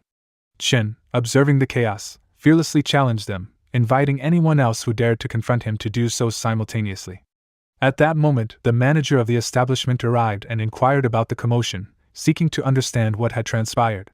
The cat boy appeared pleased by the manager's presence, and immediately pointed toward Chen, accusing him of employing demonic arts. The cat boy claimed that not only had Chen manipulated him into attacking Mr. Zhu, but he had also defeated a subordinate of young Master Liang. However, the manager abruptly kicked the cat boy, prompting the cat boy to question why he had been struck. In response, the manager sternly warned the cat boy to remain silent if he wished to avoid suffering a fate similar to his boss. Turning his attention to Chen, the manager approached him and offered an apology, addressing Chen as young master. Zhu, taken aback by this revelation, was shocked to learn that Chen held such a significant position as the young master of the Xinxian Corporation. The manager took charge and issued a stern warning to Zhu's bodyguards.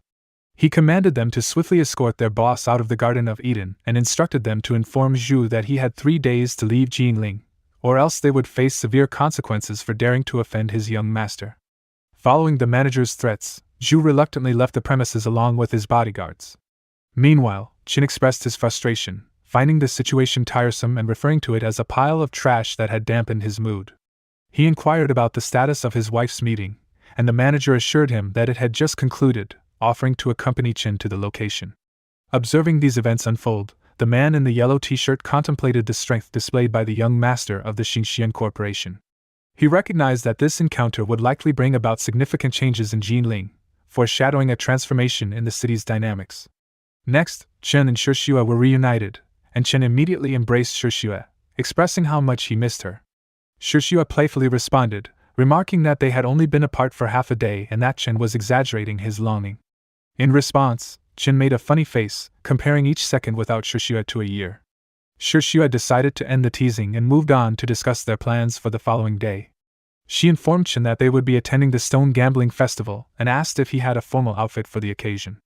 Chen, seemingly content with his current attire, questioned the necessity of changing clothes, stating that his current shirt looked lively. However, Shixue insisted that they find a suitable outfit and suggested they visit a shopping center to make the purchase. Chen and Shixue embarked on their journey to buy clothes together. Shixue questioned whether Chen truly didn't want her company, to which Chen reassured her, stating that he knew how to shop for clothes and suggested that they each go their separate ways. Chen pointed out that Shixue also needed to buy clothes and proposed meeting up later. Shixue requested that Chen wait for her in the mall after he finished his own shopping, and Chen agreed to her request. As they entered the mall, a salesgirl greeted Chen and asked him what he needed. Chen responded by saying that he was just browsing and didn't require any specific assistance at the moment. The salesgirl's demeanor took a negative turn following Chen's response. She abruptly informed him that they did not welcome customers who were only browsing and suggested that he leave if he had no intention of making a purchase. Perplexed by her remark, Chen inquired about her meaning. Just then, a couple approached the scene and began expressing their dissatisfaction with the product's quality at the store. Observing this, Chen questioned the salesgirl, pointing out that the couple hadn't bought anything either, and yet she hadn't asked them to leave. In a rather disrespectful manner, the salesgirl retorted by saying, "Because you're poor," insinuating that Chen's financial situation was the reason for the differential treatment. The couple, now taking the opportunity to insult Chen, engaged in a verbal attack. The girl with pink hair commented on the crowded nature of the shop, attributing it to people like Chen who only engaged in window shopping without making any purchases. She questioned why the salesgirl allowed him to be present in the store. The salesgirl, joining in on the insults, echoed the sentiment and directly addressed Chen as a nuisance, demanding that he leave the premises immediately. Chen, undeterred, warned both the couple that they would face unfortunate circumstances as a result of their behavior. Enraged by Chen's words, the pink-haired girl attempted to slap him, vowing to physically assault him for his curse. However, Chen employed his powers, resulting in the girl's clothes tearing from the back. The tear revealed writing on her back that read, "Mr. Wang was here," further adding to the confusion and surprise in the situation. The pink-haired girl's boyfriend, filled with anger and disbelief, confronted her about the apparent tattoo of another man's name on her body. In a fit of rage, he slapped her, expressing his outrage and declaring that their relationship was over. Despite her attempts to explain herself, the man refused to listen and left abruptly, severing their connection. Feeling a mix of emotions, the pink-haired girl directed her attention toward Chen, blaming him for the situation. As tension mounted, the boss of the mall arrived at the scene, demanding to know who was responsible for causing the disturbance. The boss issued a threat, implying that the individual involved must have a death wish to engage in such behavior. The salesgirl, eager to report the incident, immediately points towards Chen, emphasizing his disheveled appearance and accusing him of starting a fight with the pink-haired girl. She further asserts that his language is vulgar. In response, the pink-haired girl, fueled by her excitement upon seeing the boss, urges him to chase Chen out, claiming that he framed her. However, instead of reprimanding Chen, the boss humbly bows his head in front of him, expressing his lack of awareness regarding Chen's visit and apologizing for any shortcomings in their hospitality. The unexpected display of deference leaves both the salesgirl and the pink-haired girl puzzled, unaware of the powerful figure Chen truly is, having witnessed his display of power at the hotel. Taking charge, the boss commands his guards to escort both the salesgirl and the pink-haired girl out of the premises. He imposes a ban on the pink-haired girl, forbidding her from entering any of his shops. Additionally, he declares that he will not employ the salesgirl in any of his establishments. Once the two troublemakers have been removed, the boss addresses Chen directly, acknowledging him as young Master Jiang and offering his personal assistance in finding the desired clothing. Chen's memory is jogged, and he recognizes the boss as the person he encountered at the swimming pool the previous day. Expressing his recollection, Chen acknowledges the boss and appreciates his offer, stating that he can choose any clothes he desires from the shop. The boss graciously accepts Chen's gratitude. Later, as Chen exits the mall, he reunites with Shixue, who had been waiting outside. Curious about the number of clothes Chen purchased, Shixue inquires about his shopping spree. Chen playfully responds, explaining that since the clothes were free, he took as many as he wanted. However, when Shixue notices the boss personally bidding farewell to Chen, she understands the underlying significance and realizes that the boss, like many others, is wary of Jiang Chen's influence. Next, as the preparations for the party continue, Chen admires himself in the mirror, noting how perfectly the suit fits him. Shixue joins him in the room, announcing her readiness and suggesting they leave. Shixue admires Chen's appearance in the suit, appreciating how handsome he looks. Meanwhile, Chen shares the same sentiment about Shixue, finding her beautiful in her attire.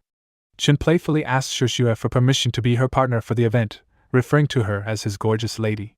Shixue smiles and agrees, suggesting they proceed to meet the Lin family. Upon arriving at the venue of the Stone Gambling Festival and stepping out of their car, the onlookers mistake Chen and Shixue for celebrities due to their presence and stylish appearance. Chen teasingly remarks to Shixue, pointing out that people are praising him, her husband, and inquires if she feels proud. Shixue playfully responds, suggesting that he would appear even more handsome if he remained silent. However, their playful banter is interrupted when a distinguished, gray-haired man with an extravagant outfit approaches them. He warmly greets Shixue by her name, which immediately catches Chen's attention. Chen becomes serious, questioning the man's audacity and demanding to know who he thinks he is to address his wife so familiarly. The man named Lin Jiahao insults Chen and questions his worthiness to be called Shixue's husband. Shixue gets angry and asks Lin Jiahao to mind his language, asserting that Chen is her husband. She also requests Lin Jiahao to refer to her by her full name, or as Ms. Mu since they are not close. Chen feels touched by Shixue's defense, and realizes he has fallen in love with her once again. Lin Jiahao continues his insults, calling Chen incompetent and implying that Shixue is a prostitute hired by wealthy women. This angers Shixue, but Chen steps forward and sarcastically greets Lin Jiahao, expressing interest in being shown around as previously suggested. As Chen shakes hands with Lin Jiahao, he realizes that Chen is not weak and can handle himself. Lin Jiahao becomes frightened and reluctantly assumes responsibility for Chen's hospitality as the host, stating that since Chen is Shishua's husband, he should follow him. After Chen and Shishua leave, Lin Jiahao threatens them, saying that they won't even know how they will die. Later, Chen informs Shishua about people inspecting stones nearby. Chen takes Shishua to the stone inspection area and excitedly exclaims that he believes he has found a valuable stone, referring to it as the jackpot. When the stone is eventually cut in half, revealing it to be a jade stone, Chen laughs and proudly declares that his eyes are sharp. Lin Jiahao approaches the couple and asks if they are enjoying themselves. He mentions that there are high-quality stones ahead and offers to take them there as a way to make up for his earlier disrespectful behavior. However, Chen ignores Lin Jiahao's comment and continues walking with Shishua. Angered by this, Lin Jiahao insults Chen, calling him a dumbass and mocking his claim of being an expert. Lin Jiahao asserts that it only takes a moment for someone's fortunes to change, to either become poor or rich, and to go to heaven or hell. He threatens to show Chen the meaning of this statement on that day. Lin Jiahao invites Chen to gamble with him, suggesting that it's not fun to play alone. He explains the rules of the game, where each person chooses 3 stones and publicly cuts them open. The person whose stones are worth more will be declared the winner. Chen expresses interest in the game and asks about the bet involved. Lin Jiahao responds by stating that if Chen loses, he must immediately leave Shishua's side. Upon hearing this, Shishua becomes angry and reprimands Lin Jiahao, stating that he is crossing a line. Chen responds to Lin Jiahao's proposal by suggesting that if Lin Jiahao loses, he should kneel down and address Chen as his grandfather. Chen then reassures Shishua, saying that he won't leave her and that they will have a grandson soon. Shishua responds with a warning for Chen to keep his promise. Word of the gambling proposition spreads throughout the event, and people begin to gossip about it. One person mentions that young Master Lin will be gambling against the husband of the Mu family. Another person adds a derogatory comment, saying they heard that Chen is mentally challenged and questions how he can be a match for Master Lin. Another rumor circulates, claiming that Mu Shishua was initially supposed to marry young Master Lin but suddenly married Chen instead. It is speculated that young Master Lin won't let them off easily due to this change in circumstances. Then, Lin Jiahao questions Chen about his lack of stones, asking if he has given up and not picked any. Lin Jiahao then showcases 3 small stones, claiming that they may be small in size but are the best ones. He proceeds to insult Chen, referring to him as the incompetent husband of the Mu family and mocking his unique preferences. As a host, Lin Jiahao allows Chen to open his stones first. The gossip among the people resumes, and someone comments on the small size of Chen's stones, speculating that even if they contain jade, they won't be worth much. Another person suggests that young Master Lin seems confident about winning the game already. The shop owner begins cutting the stones as part of the gambling game. Chen excitedly informs Shishua that his stone is jade. However, to his surprise, when the stone is cut, it turns out to be a useless stone. Next, the shop owner proceeds to cut Lin Jiahao's first stone. It is revealed to be a perfect emperor jade, which is highly valuable. Lin Jiahao then mocks Shishua, insinuating that there is no need to continue the game. He suggests that a moment of youthful passion, referring to their relationship, is worth a fortune and advises Shishua to stop wasting time and obediently follow him home. Shishua responds to Lin Jiahao, questioning his impatience, and stating that the game has not yet ended. As the shop owner proceeds to cut Lin Jiahao's other 2 stones, both turn out to be jade, further increasing the value of his collection. Upon seeing the impressive value of Lin Jiahao's stones, someone remarks that the total estimated price of young Master Lin's 3 stones is 30 million. Another person suggests to Chen that there is no need to continue cutting his stones, implying that it is pointless. However, Chen insists that they proceed and asks the shop owner to cut his stones. Unfortunately, Chen's second stone also turns out to be useless. However, when the shop owner cuts Chen's third stone, he is taken aback as it is revealed to be a valuable bloodstone, surprising everyone present. Lin Jiahao becomes frustrated and refuses to accept that he has lost the bet to Chen. He fails to believe that Chen's stone is more valuable than his own. In response, Chen asks Shishua to appraise the stone. Shishua estimates its value to be around 100 million and suggests that to someone who appreciates the stone, its worth is priceless. Mocking Lin Jiahao, Chen exclaims that he has won with his stone valued at 100 million against Lin Jiahao's 30 million. He taunts Lin Jiahao, saying that someone has to kneel down and address him as grandpa. However, Lin Jiahao stubbornly refuses to comply. Suddenly, an unforeseen event occurs, and Lin Jiahao is forced to kneel in front of Chen, resulting in his teeth falling out. Seizing the opportunity, Chen continues to mock Lin Jiahao, stating that he fell so hard that he can't even speak clearly. Chen sarcastically suggests that Lin Jiahao doesn't need to call him grandpa, as he doesn't want a grandson as ugly as him. Chen and Shishue try to leave with the stone they won, but they are suddenly stopped by some people. Shishue asks Lin Jiahao why they are being stopped. Lin Jiahao responds by saying that he doesn't mean any harm, but they can only leave after leaving the stone behind. Shishue becomes furious and accuses Lin Jiahao of being shameless and engaging in lowly behavior. She questions if he is trying to become a robber. Lin Jiahao counters by saying that although Shishue bought the stone, she hasn't paid for it yet, so he considers it still to belong to him. He refuses to sell it now and mocks if the Mu family is trying to become robbers themselves. Shishue reminds him of the rules of the stone gambling they played. But in response, Chen simply tells them to take the stone. Shishue is confused by Chen's actions and questions when he gave the stone to Lin. Chen reassures her, saying not to worry and that he will choose better stones for her. Lin Jiahao becomes delighted, realizing the value of the priceless treasure he now possesses. He believes that with this treasure, the Lin family will achieve even greater heights, making his enemies look up to him. Lin Jiahao then orders his men to follow Shishue and Chen and buy every stone they pick. So, when Chen attempts to buy a stone, he is stopped and informed that Lin will be buying the stone instead. Chen pretends to be saddened by the situation and remarks that all the stones he has chosen have been purchased by young Master Lin. He sarcastically asks if Lin intends to follow him to the leftover stone area as well. Shishue expresses her concern to Jiang Chen, stating that even though Lin Jiahao shamelessly took away their stones, Chen should not give up on himself and buy a pile of trash. Chen reassures Shishue, telling her to trust him. He believes that if the Mu family wants to achieve greater heights, they will have to rely on the seeming trash they have acquired in those few trucks. Curious about Chen's intentions, Shishue asks him what he plans to do. Chen advises her not to be impatient, assuring her that she will find out soon. In the meantime, the shop owner informs Lin Jiahao that all the stones brought back by his bodyguards have been cut, and disappointingly, they have turned out to be useless. Lin Jiahao becomes furious and accuses Jiang Chen of scamming him. He threatens that after the auction, he will personally take care of Chen. Lin believes that the stone he possesses will make the whole auction house go crazy and raise his status in the process.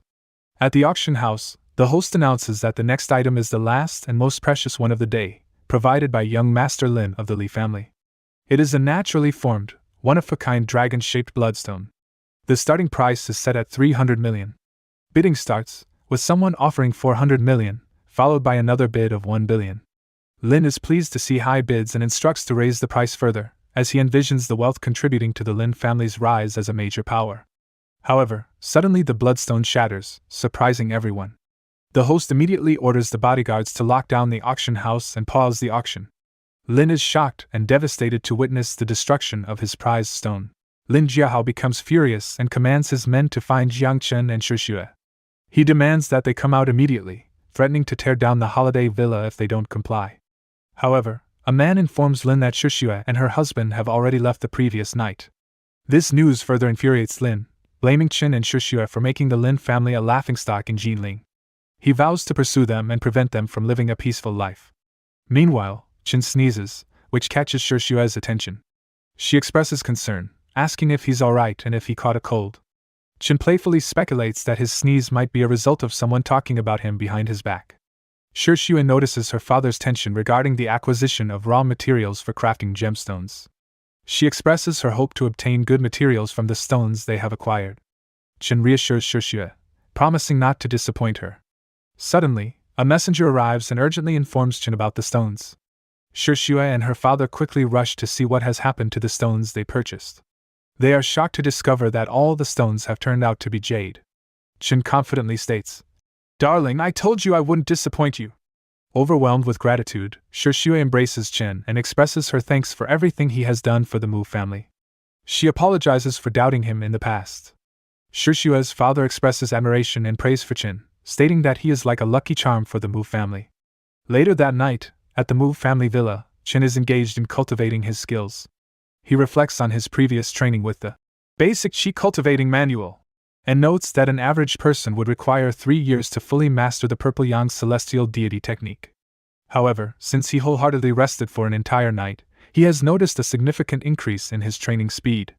Chen wonders if this improvement is due to his physique and contemplates trying another cultivation technique, such as the sky-devouring mystic arts.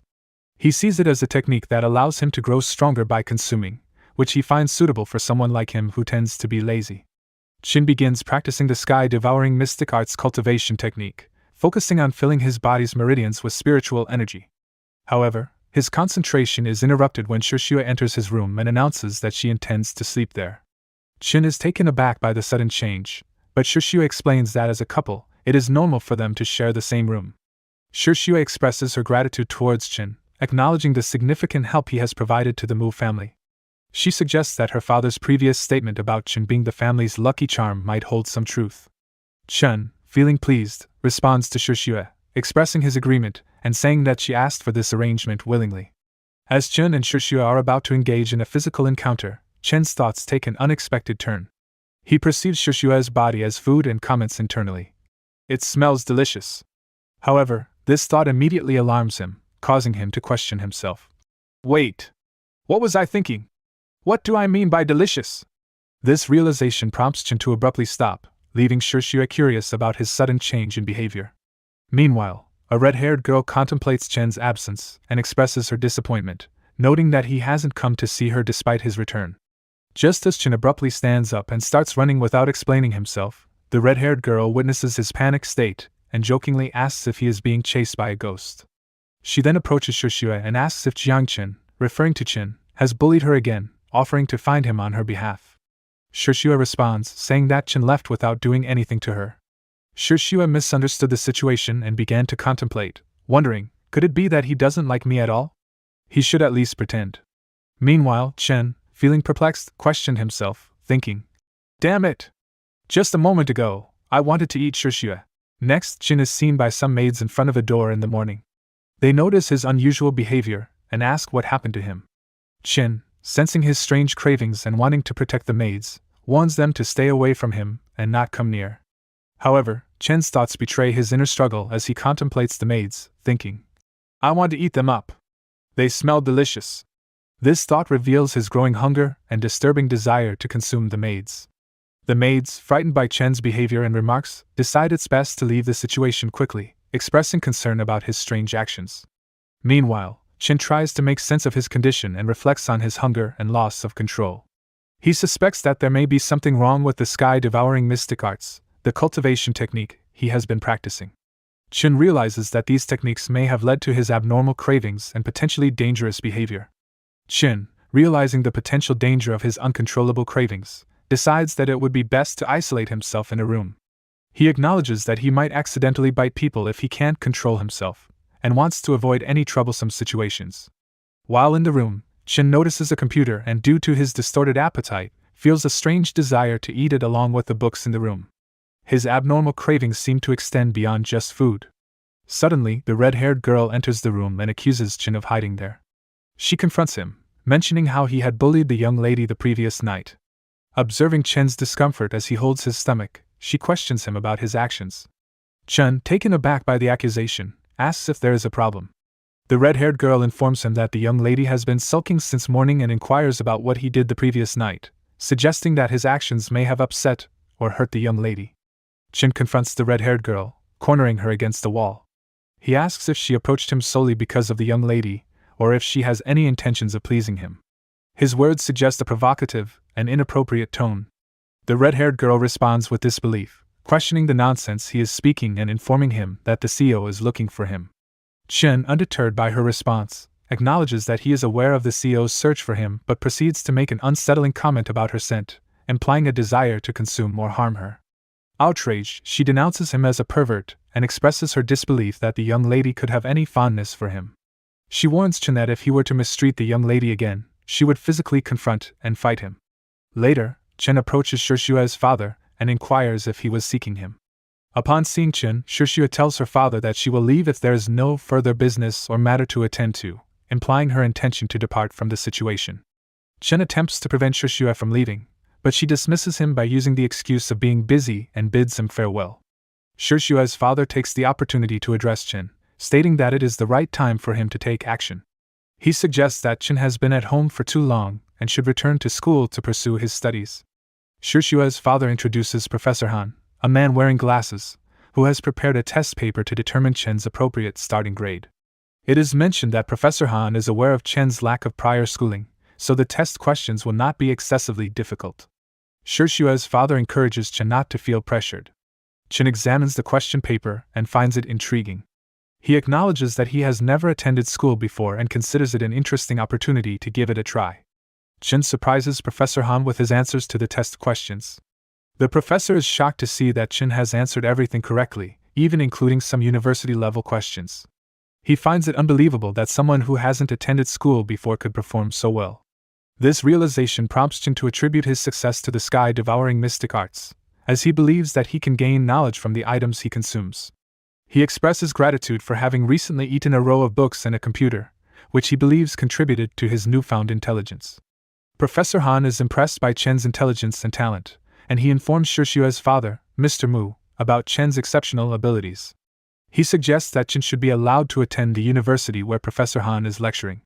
Professor Han requests Mr. Mu's permission for Chen to start attending the university the following day. Mr. Mu responds with laughter and agrees, giving his approval for Chen to pursue his studies at the university. The next morning, Chen arrives at the university and takes in the surroundings, particularly admiring the scenery and the presence of attractive girls. He humorously comments that it feels like heaven in that regard. However, his attention is drawn to a commotion where he overhears someone threatening another person. Chen expresses surprise that there are troublemakers even in the university setting. He notices a girl who is being harassed by a group of bullies. The girl pleads with them, asking for more time to repay the money she owes and promising to return it. One of the bullies responds harshly, suggesting that she can repay the debt by offering her body. Chen observes the situation and finds the behavior of the bullies to be excessively cruel. He believes that the girl is someone who borrows money and indulges in excessive consumption, implying that she may have a habit of overspending or mismanaging her finances. Chen's remark reflects his disapproval of the bullies' actions and hints at his intention to intervene and teach them a lesson. Chen senses the presence of a martial artist nearby.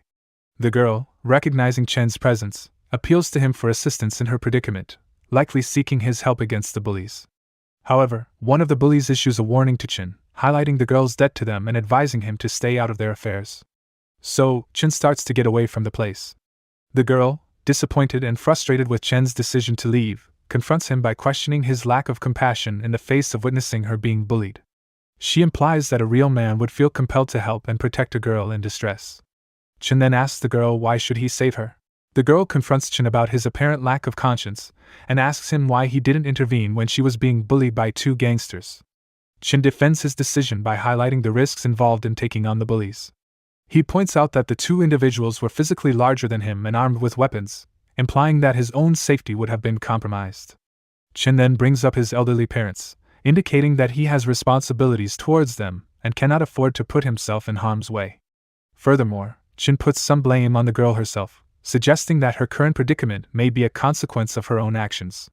He points out her branded clothes as a sign of extravagant spending and implies that she may have taken a loan, which has led to her debt and subsequent bullying.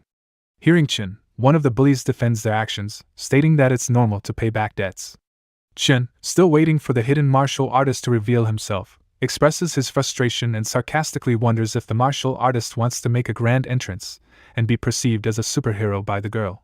Suddenly, a man wearing sunglasses appears and questions the two bullies for bullying a woman. One of the bullies dismissively challenges the man, telling him to leave. However, the man wearing sunglasses swiftly attacks one of the bullies with a punch.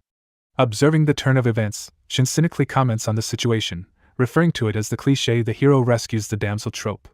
He appears unimpressed by the man's actions, deeming him boring and trash, possibly due to his preconceived notions or expectations. After the man, named Xiao Selong, successfully saves the girl, she expresses her gratitude and addresses him by name. Xiao Selong responds, assuring her that her safety is what matters to him. Upon witnessing their interaction, Chen makes a judgmental remark, suggesting that the girl and Xiao Selong are similar in some way, possibly implying that they are both uninteresting or unimpressive to him. Selong confronts Chen, accusing him of ignoring the girl's distress earlier. The girl takes advantage of the situation and asks Selong to teach Chen a lesson, emphasizing that Chen not only ignored her but also mocked her. The girl hands Selong a knife, instructing him to use it to teach Chen a lesson. Selong accepts the knife and charges Chen, stating that since Chen didn't want to save the girl earlier, no one will come to save him now. However, as Selong approaches Chen, the knife in his hand mysteriously disappears. Chen reveals that he has consumed the knife, displaying a demonic appearance and asserting his dominance. He confronts Selong, expressing his outrage at Silong's attempt to wield a blade in front of him, and declares that he was hungry anyway. Witnessing Chen's transformation and fearing his demonic presence, both the girl and Selong become scared. Frightened Selong, realizing his ignorance, apologizes to Chen and pleads for forgiveness. Selong realizes that Chen possesses superior strength, and is likely an expert at least 2 levels higher than him in the Huajin realm. Fearing Chen's power, Selong decides that he must escape. Chen, on the other hand, kicks Selong and chastises him for interfering and getting involved. Chen accuses Selong of pretending to have a moral high ground and suggests that he should have focused on his own romantic pursuits instead. Chen expresses his dislike for Selong and warns him not to be seen again, threatening to step on him every time they cross paths. Turning his attention to the girl, Chen acknowledges her presence. The girl, speaking in a frightened voice, claims to be an innocent victim. In response, Chen dismisses her, stating that he doesn't want to dirty his hands with her. After Chen leaves, the bullies once again capture the girl, continuing their harassment. Later, when Chen returns home after school, he carries flowers and begins searching for Shixue. He encounters his father-in-law in Shixue, and his father-in-law greets him, asking how his first day at school went. Chen responds, stating that it was quite interesting, with intriguing incidents and people. He then approaches Shixue, kneels down, and presents the flowers to her, asking if she likes them. Shixue, however, expresses her disinterest in flowers. Chen reassures her that it's alright and promises to bring her different gifts next time if she doesn't want flowers. He suggests options like cakes or perfumes. Shixue dismisses his offer, saying she doesn't want to waste her time and needs to go to work. Chen becomes saddened by her response, realizing that he shouldn't have gotten out of bed halfway. He wonders when she will stop being angry with him. After hearing Mu Tian's remark about young couples having fights, Chen seeks advice from him, asking if he has any tips. Mu Tian responds by saying that Chen has to learn the ways on his own. As Chen departs, Shixue returns and picks up the flowers that she had previously thrown away. She looks at them and thinks to herself, relieved, that she didn't break them. Next, in the school canteen, Chen continues to eat voraciously, drawing the attention of the other students. As he indulges in the food, he reflects on how he can finally satisfy his appetite, noting that the food in the canteen is enjoyable. Suddenly, a purple-haired boy approaches a girl and offers her a substantial amount of money, suggesting that she becomes his girlfriend in exchange. He addresses her as Senior Sister Fei and emphasizes that he knows she is in urgent need of money. Another boy chimes in, boasting about the purple-haired boy's wealthy father, who recently acquired an oil field in Arab. He suggests that if the girl becomes Brother Qian's girlfriend, she won't have to worry about money anymore, as his family's wealth surpasses ordinary monetary means. In the bustling canteen, an observer shares information about Fei Lui, highlighting her exceptional beauty and her family's financial struggles. They mention that her father has been bedridden for 15 years, implying the difficulties they face. Despite her immense popularity, she has never accepted any help or proposals from her admirers. Among them, Zhou Feiqian, a wealthy individual from a privileged background, has set his sights on her, but his reputation is not favorable. As the scene unfolds, Chen continues to eat his meal, discreetly observing everything happening around him. The girl rejects his offer. The purple-haired boy persists in his pursuit, questioning Fei Lui's rejection. He wonders if the money he offered is insufficient. Fei Lui responds with a straightforward answer, stating, "Sorry, you're too ugly." The purple-haired boy is taken aback by Fei Lui's blunt rejection, while Chen, nearby, finds amusement in the situation.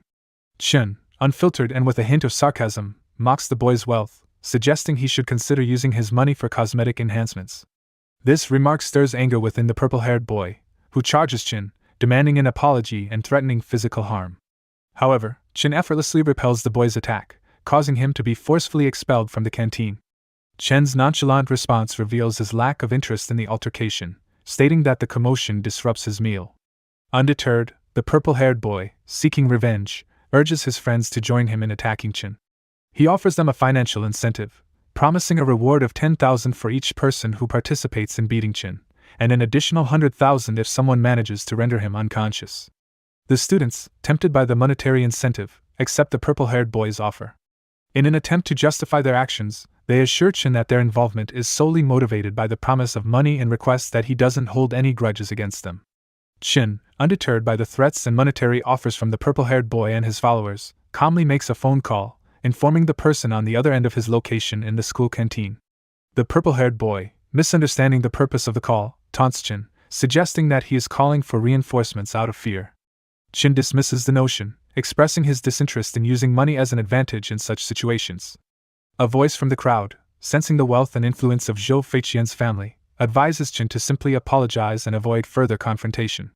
It seems to be a pragmatic suggestion, considering the disparity in social standing and resources. However, the atmosphere changes abruptly as two men dressed in black arrive at the scene, carrying bags with them. Their arrival introduces an air of uncertainty and suspense to the situation. People remark that it's unusual to see bodyguards at a school and question why someone would bring them there. As the two men in black kneel before Chen and confirm that they have brought what he ordered, the onlookers express surprise and curiosity. Chen, unfazed by the attention, confidently asserts that using money as an advantage is dull because it is already within his expertise. This statement leaves the purple-haired boy and his friends astonished, as they cannot comprehend how someone they consider a peasant could possess such wealth and influence. Taking advantage of the shift in dynamics, Chen boldly announces that he will double the reward for anyone who can defeat the purple-haired boy. The people who were initially hesitant or motivated by money now align themselves with Chen and charge at the purple-haired boy, ready to confront him. Meanwhile, as Chen walks through the school corridor, his thoughts shift to his interrupted meal at the canteen. He realizes he didn't have enough food due to the altercation. However, his mood brightens when he spots a computer room, sparking a sense of excitement within him. After some time, a teacher arrives at the door of the computer room. She addresses the students and informs them that they will be covering a new topic in today's computer class. With anticipation, she opens the door. However, to her surprise, she discovers that there isn't a single computer present. Next, as the teacher continues with the class, Chen's attention drifts away from the lesson. Instead, he finds himself preoccupied with his thoughts on the school's subpar computer specifications. Comparing them to his father-in-law's superior and exquisite computer, he can't help but feel dissatisfied. However, his discontent takes a sudden turn when he starts feeling discomfort in his stomach. Sensing something amiss, Chen realizes that he might be experiencing a stomach ache. Astonishingly, he muses about the possibility of his discomfort being a result of consuming computers, likening the sensation to a tumultuous tsunami brewing within his stomach. To his surprise, a peculiar blue light emanates from his abdominal region. Intrigued and bewildered, Chen ponders the meaning behind this unexpected occurrence. Despite having consumed only a few computers, he notices the formation of an energy vortex in his dantian, a region within the body associated with energy cultivation in certain martial arts practices. As the teacher's attention is drawn to Chen, she recognizes him and calls him by name, asking him to come forward and respond. However, Chen, still suffering from a stomach ache, finds it challenging to concentrate. The discomfort in his stomach hinders his ability to focus on the teacher's question. A bespectacled boy in the class takes the initiative and volunteers to answer instead. He informs the teacher, "Teacher, he doesn't know how to solve it. Let me do it instead." The teacher agrees to this proposal, allowing the boy, Yu Chenhui, to provide the explanation. While Yu Chenhui proceeds with the explanation, Chen's mind wanders, and a strong urge to punch him surfaces within Chen's thoughts. However, he refrains from acting on this impulse and remains quiet. Once Yu Chenhui finishes his explanation, the teacher commends his answer, praising his performance and mentioning his first-place ranking on the school test. Turning her attention towards Chen, the teacher expresses her bewilderment at how he managed to gain admission to the school. She emphasizes that since he is enrolled, he should listen attentively and refrain from engaging in frivolous behavior. Chen retorts to the teacher, stating that he is merely experiencing a stomach ache, and questions how that qualifies as playing around. In his thoughts, Chen perceives the teacher's actions as intentional opposition against him, as if she is deliberately targeting him. The boy with glasses takes advantage of the situation to insult Chen further, referring to him as the infamous idiot from Hongxi village. He accuses Chen of using excuses instead of admitting his inability to answer the question. This leads to the students engaging in gossip and expressing their disgust at how someone they consider an idiot managed to secure admission to the university. They also express their frustration at the perceived privileges that rich people possess, allowing them to do as they please. These derogatory remarks directed at Chen fuel his desire for revenge. In an act of revenge, Chen releases a fart and swiftly places the blame on the boy with glasses, Yu Chenhui. Pointing directly at him, Chen exclaims that the smell is unbearable and questions how Yu Chenhui's fart could be so potent. The other students join in, chastising Yu Chenhui for being inconsiderate and creating such a foul odor.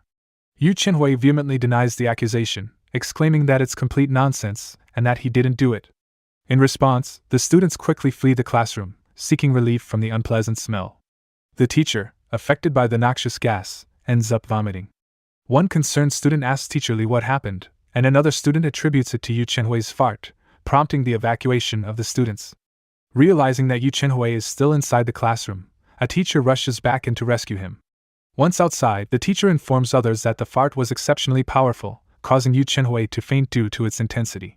Amidst the mocking and gossiping, a student sarcastically comments on Yu Chenhui's apparent talent, jokingly suggesting that he must have consumed some strange memory-enhancing medicine.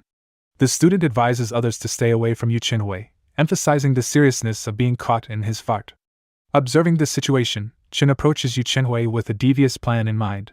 He resolves to manipulate the misunderstanding and make everyone believe that Yu Chenhui was indeed responsible for the foul odor. Chen eagerly anticipates how this will diminish Yu Chenhui's arrogance in the future. Lost in thought, Chen ponders the cultivation technique known by Jiang Tianzuan, contemplating how it could enable the release of such a potent bioweapon after ingestion. He deems it a sinister ability. Just then, Chen's phone rings, indicating an incoming call from Shishue. Upon answering the call from Shishue, Chen's initial cheerfulness turns into a blank expression upon hearing the sudden news. Something serious seems to have occurred. In a hurry, Chen rushes home and immediately seeks information from Shishue about the situation. Concerned, he asks about the well-being of his father-in-law, hoping to understand the gravity of the situation. Shishue reveals that her father has been kidnapped, but the kidnappers have not made any monetary demands or specified their intentions. However, they explicitly mention Chen as the target. Witnessing the distress of Shishue's mother, who pleads tearfully for Chen to save his father-in-law, Chen is overwhelmed with a mix of emotions. He contemplates the possible reasons behind the kidnapping, considering the numerous people he has offended or crossed paths with. The incident seems to be a result of his own actions, and he wonders which of his enemies is responsible for this latest ordeal. Suddenly a man rushes in with alarming news about a crowd gathering at their company building and demanding a refund for a flawed ointment. Jin quickly realizes that this was all part of a plan to divert attention while kidnapping his father-in-law. Determined to resolve both the kidnapping and the company issue, he instructs Shishue to handle the crowd at the entrance while he focuses on saving her father. However, Shishue stops Jin, concerned that they haven't been given any information about the location of her father. In response, Jin confidently reassures her, expressing his self-assurance and implying that he has a plan in mind. At a deserted hill, Shishue's father remains captive and contemplates the worry his family must be experiencing upon learning about his kidnapping. Suddenly, he hears Chen's voice, apologizing for his delay and acknowledging the hardships his father-in-law must have endured. However, Shishue's father, aware of the danger, warns Chen against coming any closer, recognizing that it is a trap set for him. As Chen arrives at the location and calls out for the kidnappers to reveal themselves, one of them emerges and acknowledges his bravery for coming alone. However, upon seeing the kidnappers, Chen becomes angry, likely due to their actions and the threat they pose. Amidst the tense situation, Mu Tian, Shishue's father, raises his voice, urging Chen to run away quickly. He warns Chen that the kidnappers have already managed to defeat his bodyguards, implying that Chen is no match for them. The kidnappers, feeling confident, mock Chen and declare their intent to prevent his escape and kill him. Sensing the danger, Chen decides to put on an act, pretending to be fearful and pleading for his life. He emphasizes that he is an ordinary person who has yet to consummate his marriage and fulfill his familial responsibilities of giving his parents a grandson. One of the kidnappers, curious about Chen's sudden change in demeanor, reflects on how their informant, Xiao Selong, had described Chen as an arrogant person. They question why Chen is now trembling in fear upon encountering them. However, another kidnapper remains cautious, suggesting that Chen might be playing a trick or attempting to deceive them. This prompts the kidnapper to propose testing Chen to verify the truth of his behavior. He then tells Chen to leave his one arm and one leg if he wants to live. In response to the kidnapper's demand for Chen to leave one arm and one leg behind to stay alive, Chen pleads for mercy, highlighting the impossibility of engaging in intimate relations with his wife if he were to lose his limbs. The kidnapper, displaying arrogance, dismisses the importance of Chen's wife, suggesting that she should be left for them to enjoy. As the kidnapper charges toward Chen, he effortlessly catches the attacker's sword with just 2 fingers. Chen then retaliates by delivering a powerful punch and expresses his anger toward the kidnapper. He berates the kidnapper for taking his previous act seriously and daring to covet his wife, wishing the attacker to go to hell. Observing Chen's display of strength and skill, the other kidnapper acknowledges that Xiao Selong was correct in advising against underestimating Chen. Recognizing the threat, the second kidnapper suggests joining forces with the first kidnapper, planning to combine their swords in an attempt to overcome Chen. The kidnappers combine their swords, proudly declaring themselves as the Mystic Sword Duo and expressing their confidence in defeating Chen. However, Chen effortlessly dodges their attack and even manages to balance himself on their combined sword. Taking the opportunity to mock them, Chen mentions Xiao Selong, whom he refers to as a coward from the school forest, implying that he is familiar with their martial brotherhood. Chen belittles their skills, suggesting that their incompetence is a direct result of their association with Xiao Selong. Curious about their motive, Chen asks who instructed them to provoke trouble with the Mu family. One of the kidnappers admits that it was indeed Brother Xiao who sought revenge after being defeated by Chen. Unsatisfied with this answer, Chen decides to teach one of the kidnappers a lesson and warns the other kidnapper that he has limits to his patience. Fearing the consequences, the remaining kidnapper reveals the complete truth, succumbing to Chen's intimidation. After rescuing Mu Tian and bringing him home along with the kidnappers, Chen receives a warm welcome from Shixue and her mother. Concerned about Mu Tian's well-being, Shixue's mother asks if he was harmed during the kidnapping. Mu Tian reassures her that he is fine and expresses his gratitude to Chen for saving him. In the midst of the reunion, Chen takes charge and instructs his men to escort the two kidnappers to the underground basement, emphasizing that they still have some usefulness to him. This decision raises questions from Shixue, who wonders why Chen is sparing the individuals responsible for her father's abduction. She also mentions the ongoing problem at the company building, where people are still blocking the entrance and refusing to leave despite her father's return. Chen comforts Shixue, assuring her that she doesn't need to take any action regarding the situation. Recognizing her recent exhaustion from work, he encourages her to rest and assures her that he will handle everything. Chen expresses his determination to seek justice for the mistreatment she has endured, vowing to make those responsible regret their actions towards his wife. In the midst of the chaos outside the Mu family's company, a crowd gathers to express their grievances, accusing the company of selling counterfeit medicine and demanding refunds. The situation gains attention on social media as well, with people condemning the company for allegedly selling fake and harmful products. Reporters present on the scene note that the Qingxian Corporation, the company in question, has yet to respond to the allegations, promising to provide updates on the situation. Meanwhile, at a restaurant, the person responsible for orchestrating the turmoil, under the orders of Xia, leisurely observes the unfolding events on television while enjoying food and drinks. Pleased with the performance of the paid actors causing the commotion, he decides to offer them additional compensation. However, just as he receives a call from Xia, a sudden blackout occurs, plunging the surroundings into darkness. Perplexed by the sudden power outage, he questions the situation. Within the darkness, his men are unexpectedly attacked and beaten. Concerned for their well-being, he inquires about their condition. One of his men responds, indicating that someone is physically assaulting them. Attempting to gain some visibility, he resorts to using his phone's flashlight to assess the situation and understand what is happening in the darkness. As the electricity is restored, the man realizes that all of his men are lying unconscious on the ground. To his surprise, Chen emerges from behind, requesting a favor and asking him to make a phone call to his boss. The man is taken aback by Chen's sudden appearance and the situation at hand. Later, at the Mu family house, a report is delivered to Shixue, who is addressed as Manager Mu.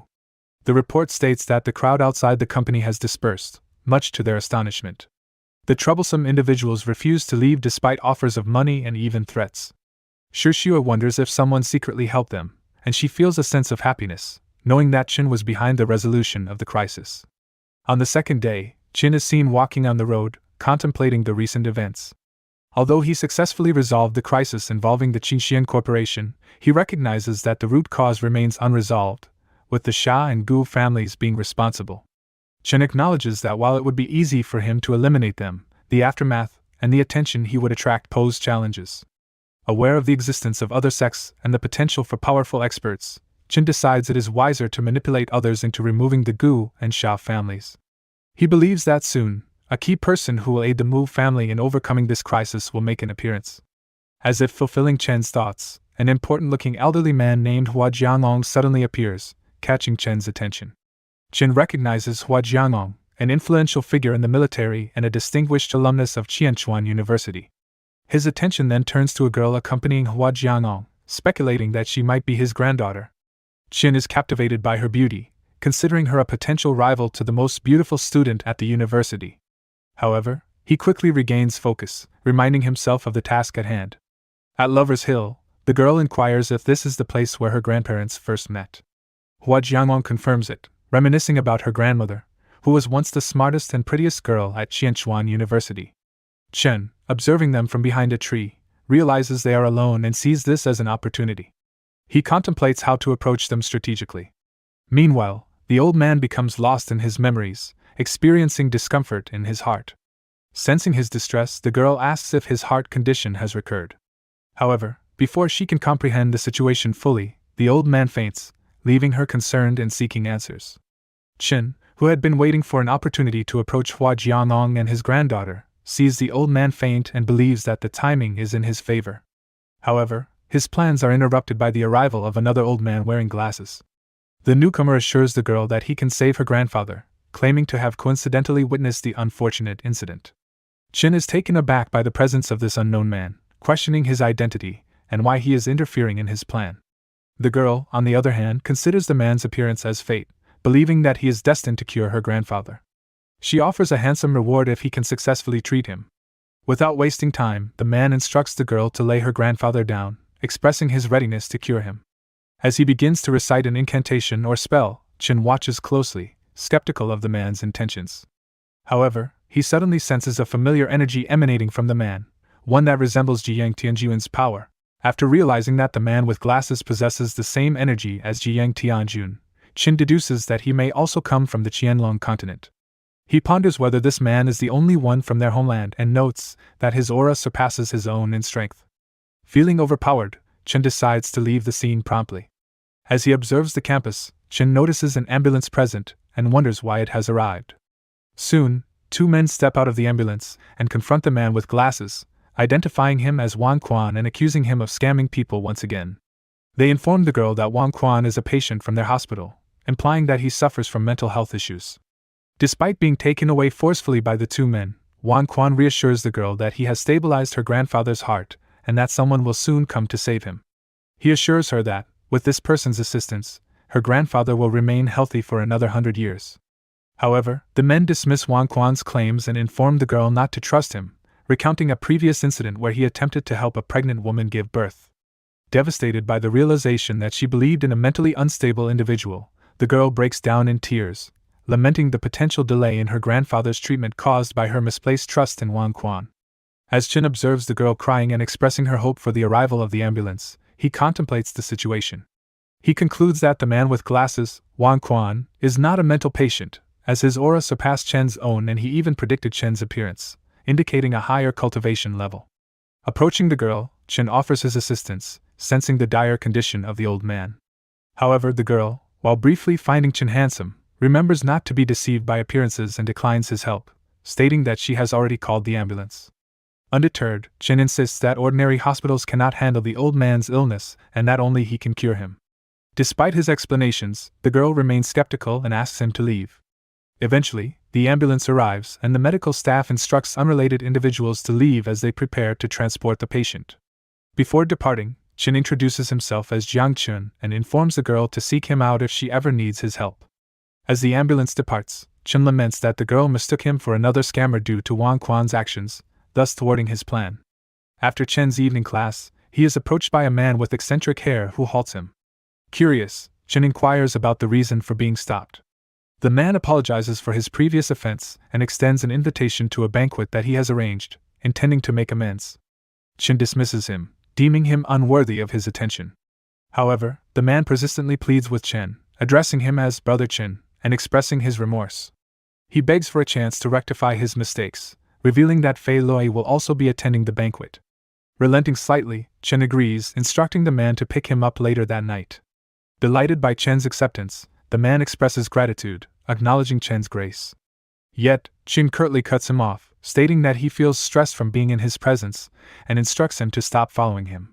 As Chen departs, the man's demeanor undergoes a sinister transformation. Wearing an evil expression, he inwardly plots, relishing the anticipation of Chen's downfall. He vows to make Chen kneel before him tonight, confident in his malevolent intentions. In the evening, at a hotel, the man with eccentric hair, Chen, and a girl is present. The man addresses Chen, suggesting they raise their glasses for another toast. He expresses his honor at being able to meet Chen and proposes they enjoy the night together. Playfully, he asks Chen if he prefers males instead. The girl interjects, asserting her claim on Chen, telling the man to move out of the way as Chen belongs to her. The man then explains to Chen that Fei Lui cannot attend due to an urgent matter, requesting Chen not to hold it against him. Chen responds with a dry remark, expressing that it would have been more surprising if the man had actually succeeded in inviting Fei Lui. Suddenly, a group of men bursts into the scene, forcefully kicking a chair and proclaiming that the place is reserved for young Master Qin. They demand that everyone leave within a minute. The man with funky hair questions the identity of young Master Qin, puzzled as to why he would claim the place when Boss Qin is already inside. One of the men who barged in forcefully grabs the man with funky hair by the neck and warns him to reconsider, asking him to think of anyone else in Xianchuan City who could be called young Master Qin. The man with funky hair, despite being choked, thinks to himself that the man lacks acting skills and is using excessive force. In response, the man with funky hair asks if they are referring to Qin Yu, the owner of Haina Properties. The man gripping his neck confirms that it is indeed Qin Yu and throws the funky-haired man to the ground. Realizing the severity of the situation, the funky-haired man hastily apologizes and promises to leave immediately. He approaches Chen and apologizes, suggesting they find another place to continue their gathering. Chen, however, sees no reason to leave, stating that he thinks the current place is suitable. The man with funky hair pleads with Chen, offering to find a better location, emphasizing the importance of not offending young Master Qin. Chen, displaying his fearless nature, responds to the mention of young Master Qin with indifference, stating that he doesn't care who he is and that it's a first-come, first-served situation. In response to Chen's dismissive attitude, the men in black become enraged and charge at him, threatening his life for daring to scold young Master Qin. Reacting swiftly, Chen hurls his glass at the approaching men, hitting them and momentarily subduing their aggression. One of the men, still recovering from the impact of the thrown glass, expresses his disbelief that Chen dared to fight back against them. Ultimately, the men in black decide to retreat and leave the premises. The man with funky hair takes the opportunity to inform Chen of his grave mistake, explaining that the man they angered is indeed young Master Qin of Haina Properties. He recounts incidents where others who merely glanced at his female partner ended up in the intensive care unit, and a merchant who sold him fake goods had his shop torn down and disappeared. Furthermore, a celebrity who offended him was forced to work without pay, cleaning toilets. Surprised by these accounts, Chen asks if young Master Qin is truly that malicious. The man with funky hair, unaware that young Master Qin is standing behind him, openly expresses his desire to scold and criticize him. He asserts that, despite Qin's tough demeanor, his true strength is inferior to Chen's by a significant margin. The man believes that Qin's reliance on his family's wealth will eventually lead to his downfall, and he suggests that it would be ideal for Chen and Qin to engage in a conflict with each other. Little does he know that Qin is standing right behind him, listening to his words. Upon discovering Qin's presence, the man becomes frightened and attempts to shift blame onto Qin, claiming that it was Qin who incessantly scolded Qin while he tried to intervene. Qin, however, sees through the man's lies and responds with anger, kicking him as a form of punishment. Qin accuses the man of speaking ill of him behind his back multiple times and asserts that he won't let him get away with it. Qin kicks him again, displaying his ruthless nature. Qin then proclaims that the man has lived for too long and declares that he should disappear from Qianchuan. The man pleads for forgiveness, but Qin shows no mercy. Qin orders his men to bring the man's entire family, instructing them to use force against anyone who resists. The man is taken away by Qin's men, while Qin reassures the girl accompanying him that her family will be safe as long as she obeys him, attempting to console her despite the distressing situation. Qin confronts Chen and immediately recognizes him as Jiang Chen, the infamous husband of the Mu family in Qianchuan. Qin proceeds to insult Chen, mocking his marriage to Shixuet and labeling him a coward. He taunts Chen, claiming that without the Mu family's support, Chen's only way out is by submitting to Qin's authority. Chen retaliates, daring Qin to mistreat him despite knowing his identity, and warning Qin about potential consequences from the Qingxian Corporation. Qin dismisses Chen's threats with laughter, asserting that the Qingxian Corporation might not even exist in a few days, implying that he holds significant power and influence. Chen, looking at his phone, mentions that news of the Qingxian Corporation's crisis has spread, suggesting that the corporation is facing significant challenges or potential collapse. Meanwhile, at St. Maria Hospital, a girl with pink hair, named Hua, questions the doctors about the condition of someone close to her. Frustrated with their response, Hua angrily berates the doctors, deeming them useless and expressing her disappointment in their efforts to cure the patient. Outside the hospital room, the girl with pink hair pleads with her grandfather, expressing her desire for him to stay alive and fulfill his promise of attending her wedding. Suddenly, she recalls Chen and realizes that he might be able to help save her grandfather's life. She urgently instructs her companion to find Chen and seek his assistance. Shortly afterward, Chen receives a call from an unknown number. Curious, he answers and inquires about the caller's identity. The person on the other end introduces herself as Hua Xianer, reminding Chen of their previous encounter earlier in the day. Hua explains that she believes Chen can save her grandfather, who is currently at St. Maria Hospital. However, before she can fully explain the situation, Chen interrupts angrily, threatening Chen with kneeling on glass shards for ignoring him. Chen, feeling trapped, informs Hua about the situation, expressing his fear of the consequences he might face. Hua, determined to help, asks who dares to make such demands and inquires about Chen's location. Just as Chen is about to disclose his address to Hua, Chen snatches the phone away, eager to see who Chen was speaking to. He taunts Chen, questioning if the caller is his girlfriend due to her youthful voice. On the phone, Hua queries Chen about his identity, prompting Chen to boast about himself in an arrogant manner. He proclaims himself as the mighty and powerful Qin Yu, located at Haiyu Buildings, and challenges Hua to come find him if she dares. Chen further warns her not to just talk without being prepared, as he claims to have 50 brothers waiting for her. Surprised by the abrupt disconnection, Chen questions Chen about Hua's audacity to hang up on him and her declaration of coming to find him.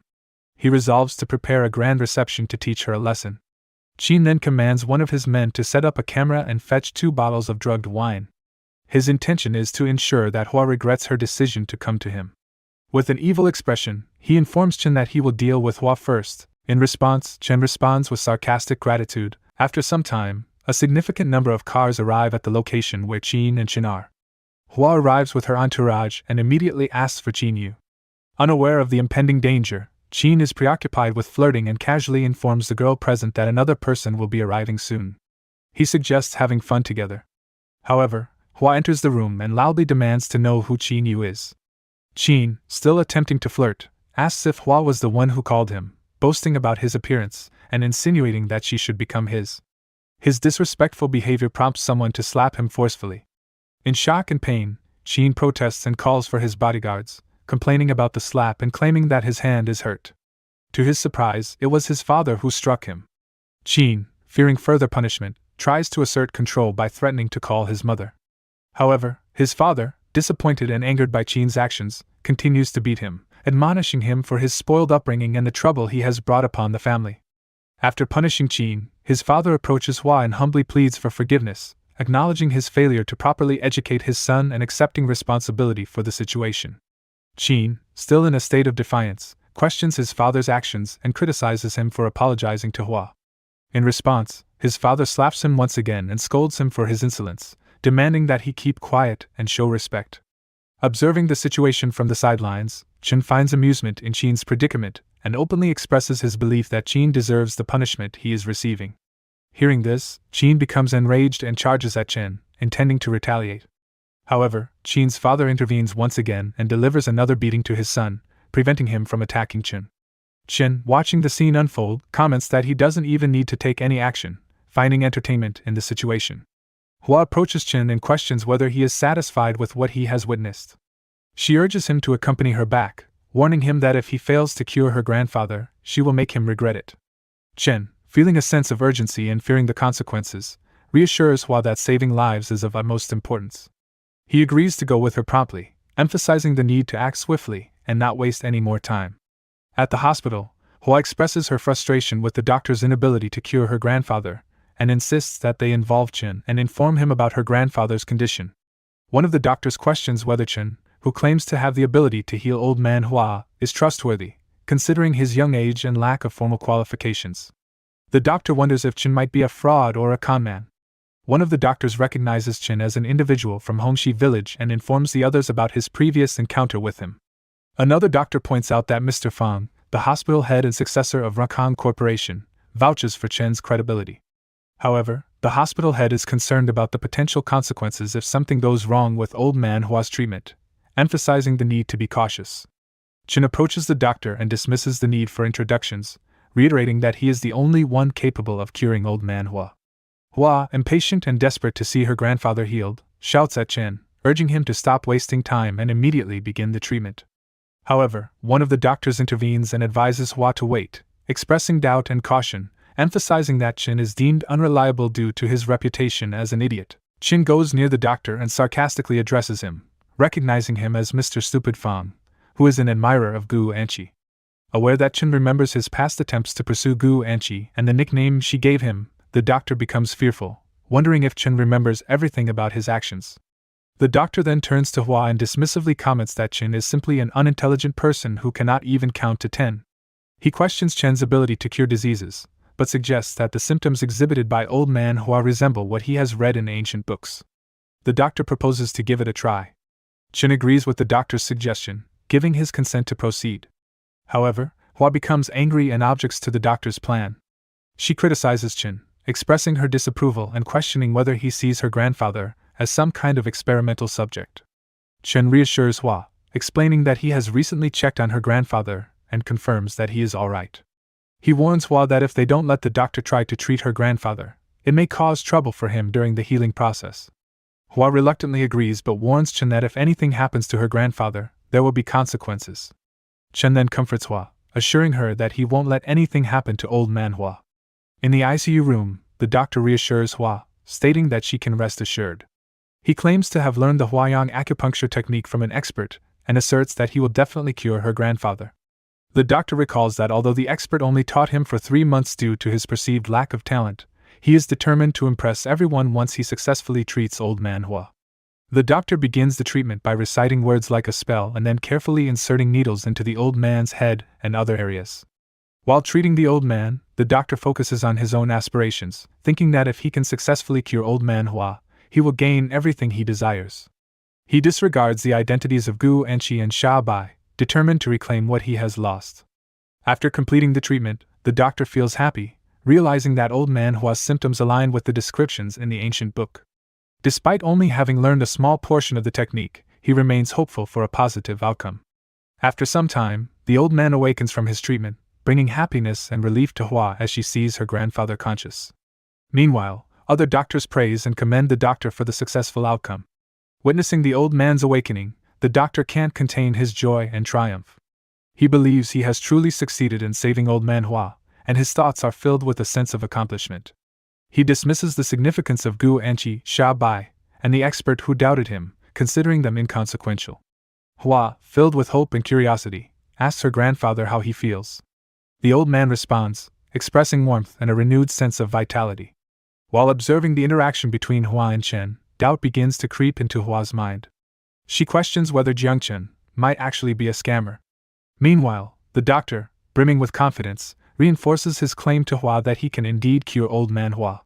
He suggests that they should get rid of Chen, laughing with an evil expression. In his thoughts, he contemplates the possibility of old man Hua allowing his daughter to marry him as a form of gratitude, enabling him to take over the Hua family.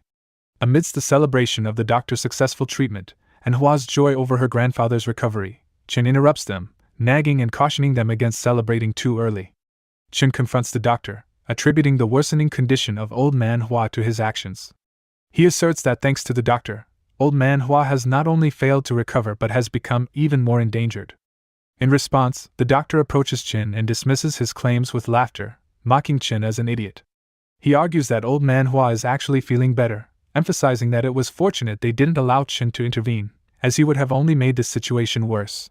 Chen then directs attention to the old man, urging the doctor, Fang Qian, to open his eyes and witness the consequences of his actions. The doctor becomes shocked when he realizes that the old man's condition has indeed worsened. The needles the doctor had previously inserted into the old man have all been forcefully expelled. Filled with fear, the doctor tries to reassure himself, insisting that he had definitely succeeded. Chen takes the opportunity to taunt the doctor, sarcastically addressing him as Dr. Fang.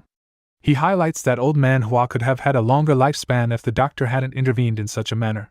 Now, the disease has become even more complicated, creating significant trouble even for someone like Chen. The doctor, feeling cornered, challenges Chen by reminding him of his claim to be able to cure old man Hua. He taunts Chen, urging him to prove his ability by curing the old man now. Chen, in response, reminds the doctor that it was the doctor's actions that have worsened old man Hua's condition. To further intimidate the doctor, Chen recalls the doctor's previous desire to marry Hua. Attempting to shift the blame and escape responsibility, the doctor frames Chen, telling Hua that Chen had demanded her hand in marriage as a condition for curing old man Hua. He tries to discredit Chen's authority by stating that even if everyone in the room were to kneel before him, it would be of no use. Hua, outraged by the doctor's accusation, confronts Chen, expressing her anger and asking if he dares to threaten her. The doctor, with resentment towards Chen, resolves to drag him down even if it costs him his own life. Chen, unfazed by the doctor's threats, smiles and remarks that even tame dogs will attempt to bite when they are desperate. He pitifully acknowledges the doctor's actions. To counter the doctor's claims, Chen reveals that he has recorded their conversation and possesses evidence of every word the doctor has spoken since they entered the room. The doctor becomes frightened and accuses Chen of framing him. Overwhelmed by shock, the doctor loses consciousness. Approaching the unconscious doctor, Chen taunts him, expressing his disappointment in the doctor's lack of resilience. He admonishes the doctor for attempting to frame him, remarking on the doctor's naivety. Hua takes charge and instructs her servants to carry the doctor out of the room, effectively removing him from the situation. After resolving the commotion, Chen announces that he will now begin treating old man Hua. He dismisses everyone else, instructing them to leave the room. Hua, feeling confused, questions Chen about his earlier statement regarding her grandfather's worsened condition and his confidence in treating him. Chen clarifies that he only said those things to provoke Fang Qian, and assures Hua not to worry, promising to restore her grandfather's health. However, Hua, still wary from the previous events, warns Chen not to lie to her again, as her grandfather's frailty adds to her concern. Outside the ICU, other doctors express their doubts and inquire whether Chen will be like Fang Qian. Hua responds, stating that they have no choice but to trust Chen at this point. Inside the ICU, Chen, while treating the old man, realizes that in order to cure him, he needs to replenish his body with the purest life force, known as vitality. He understands that the human body possesses its own self-recovery mechanism, and if there is sufficient vitality, various diseases can heal on their own. With this in mind, Chen begins collecting vitality from the surrounding environment. Meanwhile, Hua and others in the vicinity start feeling dizzy, likely due to the energy transfer taking place. Chen then channels the collected vitality into the old man's body, providing him with the necessary rejuvenation. After the treatment is complete, Chen reflects on the severity of the old man's condition, realizing that he required more vitality than anticipated. He acknowledges that the surrounding living beings may have been slightly affected by the energy extraction process, and hopes that the people outside are unharmed. With the treatment finished, Chen invites everyone to enter the room. Overwhelmed with emotions, Hua bursts into tears upon seeing her grandfather. The old man reassures her, apologizing for causing her worry and expressing that he is now feeling well. He acknowledges the doctor's role in his recovery and urges Hua to properly thank him. Later that night at the casino, Chen observes the thriving atmosphere and reflects on his previous encounter with Bai, realizing he should have taken more money from him. He notices that the casino has quickly regained its liveliness. Suddenly, Bai enters the casino accompanied by Guan, and confronts Chen, stating that he is not welcome in any of his establishments. Guan mocks Chen, questioning how he has the leisure to visit casinos when he should be dealing with issues at his own company. Chen responds confidently, admitting that he hasn't resolved the problems at his company yet but expressing enjoyment in seeing his adversaries struggle. Bai demonstrates his aggressive nature by physically assaulting one of his workers, slapping and kicking him. He then orders another person to call the police, falsely claiming that someone is causing a disturbance and harming his employee. Approaching Chen, Bai confronts him directly, expressing his desire to witness Chen's own struggles and downfall. Chen issues a warning to Bai, offering him a chance to be spared from potential consequences. However, Bai dismisses the warning, showing little concern and questioning Chen's authority. Suddenly, a man rushes in and informs Bai that a large group of people has gathered at the entrance. Bai assumes it must be the police and welcomes their arrival. Outside the casino, Hua and her associates are present. Hua remarks that Chen arrived without informing anyone, implying his unexpected actions. Bai and Guan, accompanied by their own group, also make their way outside. Confused, Bai inquires about the identity of the people gathered, as it becomes evident that they are not the police. One of the men explains to Bai that these individuals are hostile and insist on finding Jiang Chen. At this moment, Chen himself emerges from the casino. Upon seeing Chen, Hua rushes towards him, but Bai intervenes, attempting to persuade her by introducing himself as the CEO of Dingfeng Corporation and the successor of the Xia family. He implies that she may have been deceived by Chen and suggests they go inside to have a discussion. Witnessing the situation unfold, Hua's bodyguard steps forward and firmly grabs Bai, warning him not to lay a dirty hand on the young mistress. Guan becomes infuriated by this act and questions the bodyguard's behavior, considering it unreasonable. In response, Guan orders her people to attack the bodyguard. As a brawl ensues, Hua turns to Chen and questions why he left without informing anyone, expressing her grandfather's gratitude towards him. Chen explains that her grandfather's resilience played a significant role in his recovery. Despite Chen's explanation, Hua insists that he accompanies her to see her grandfather. Suddenly, a man is sent flying towards Hua, but Chen swiftly saves her from harm. Xia Bai, in reaction, commands his people to call the police, but Hua's bodyguard declares that the police won't be coming as he now has control over the situation. Xia Bai is shocked by this revelation. Chen takes the opportunity to address Hua, understanding that she would feel burdened if he were to reject her gratitude and her grandfather's. He makes a request, stating that he will force himself to do so. Hua inquires about the request, and Chen approaches Xia Bai, asking him for help in eliminating all his enemies. Hua, surprised, questions if that's all Chen desires.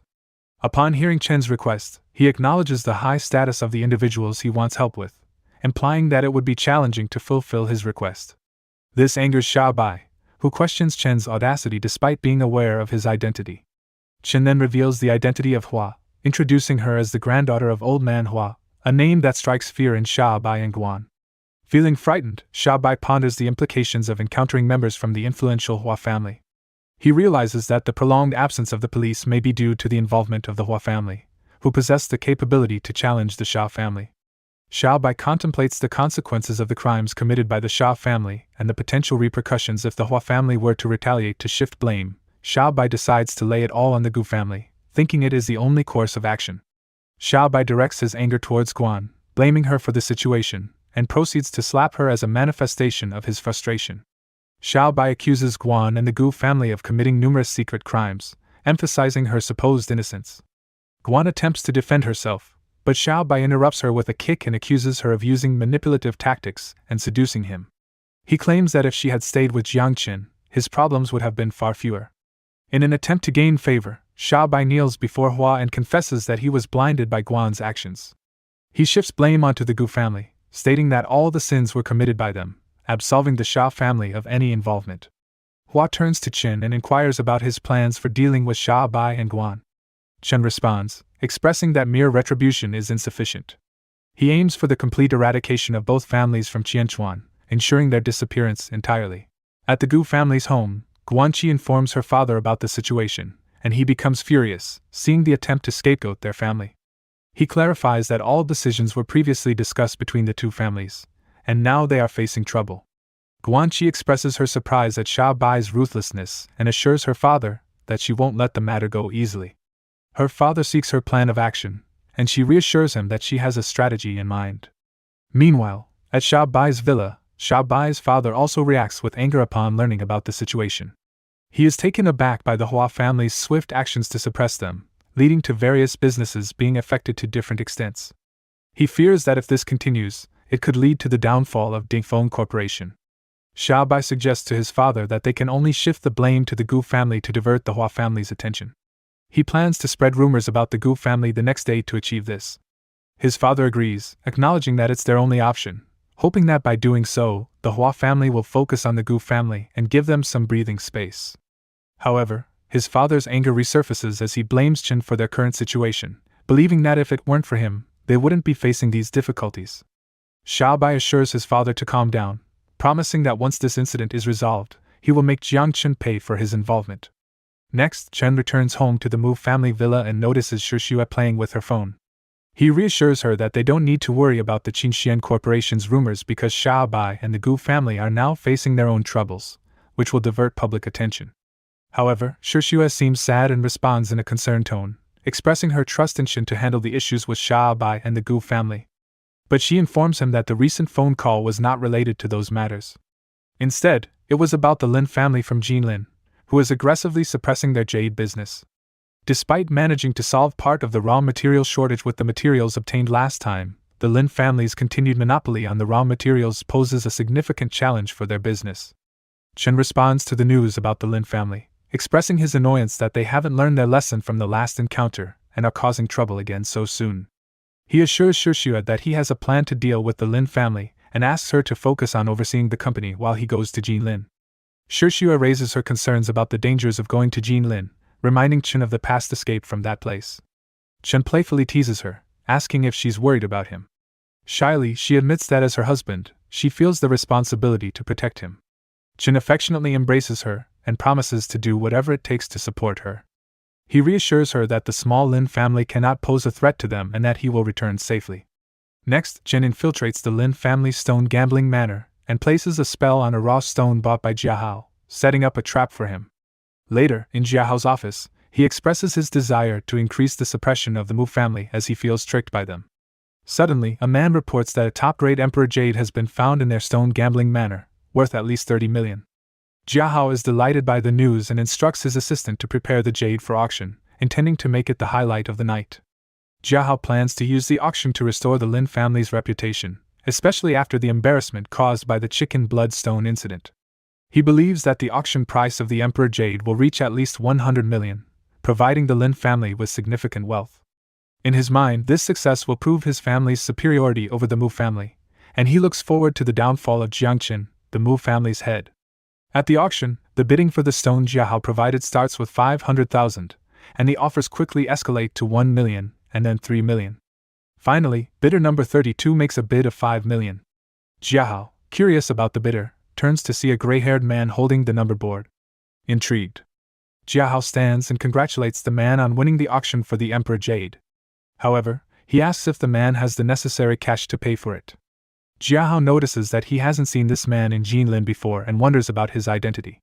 The man confidently responds, expressing that he can indeed pay, and presents Jiahao with a black card, a symbol of significant wealth and privilege.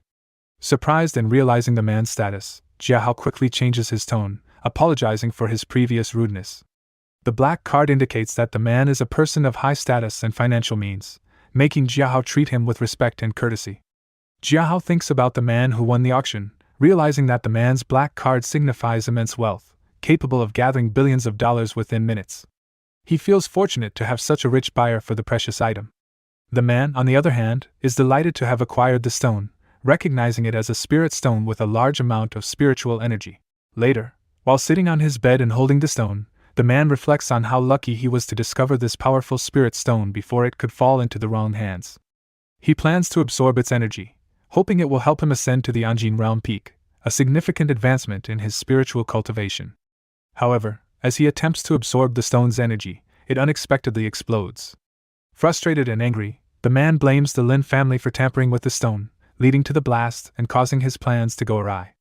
At Jiahao's home, his father praises him for his successful auction, as the 2 billion obtained from the Emperor Jade will help restore the Lin family's glory.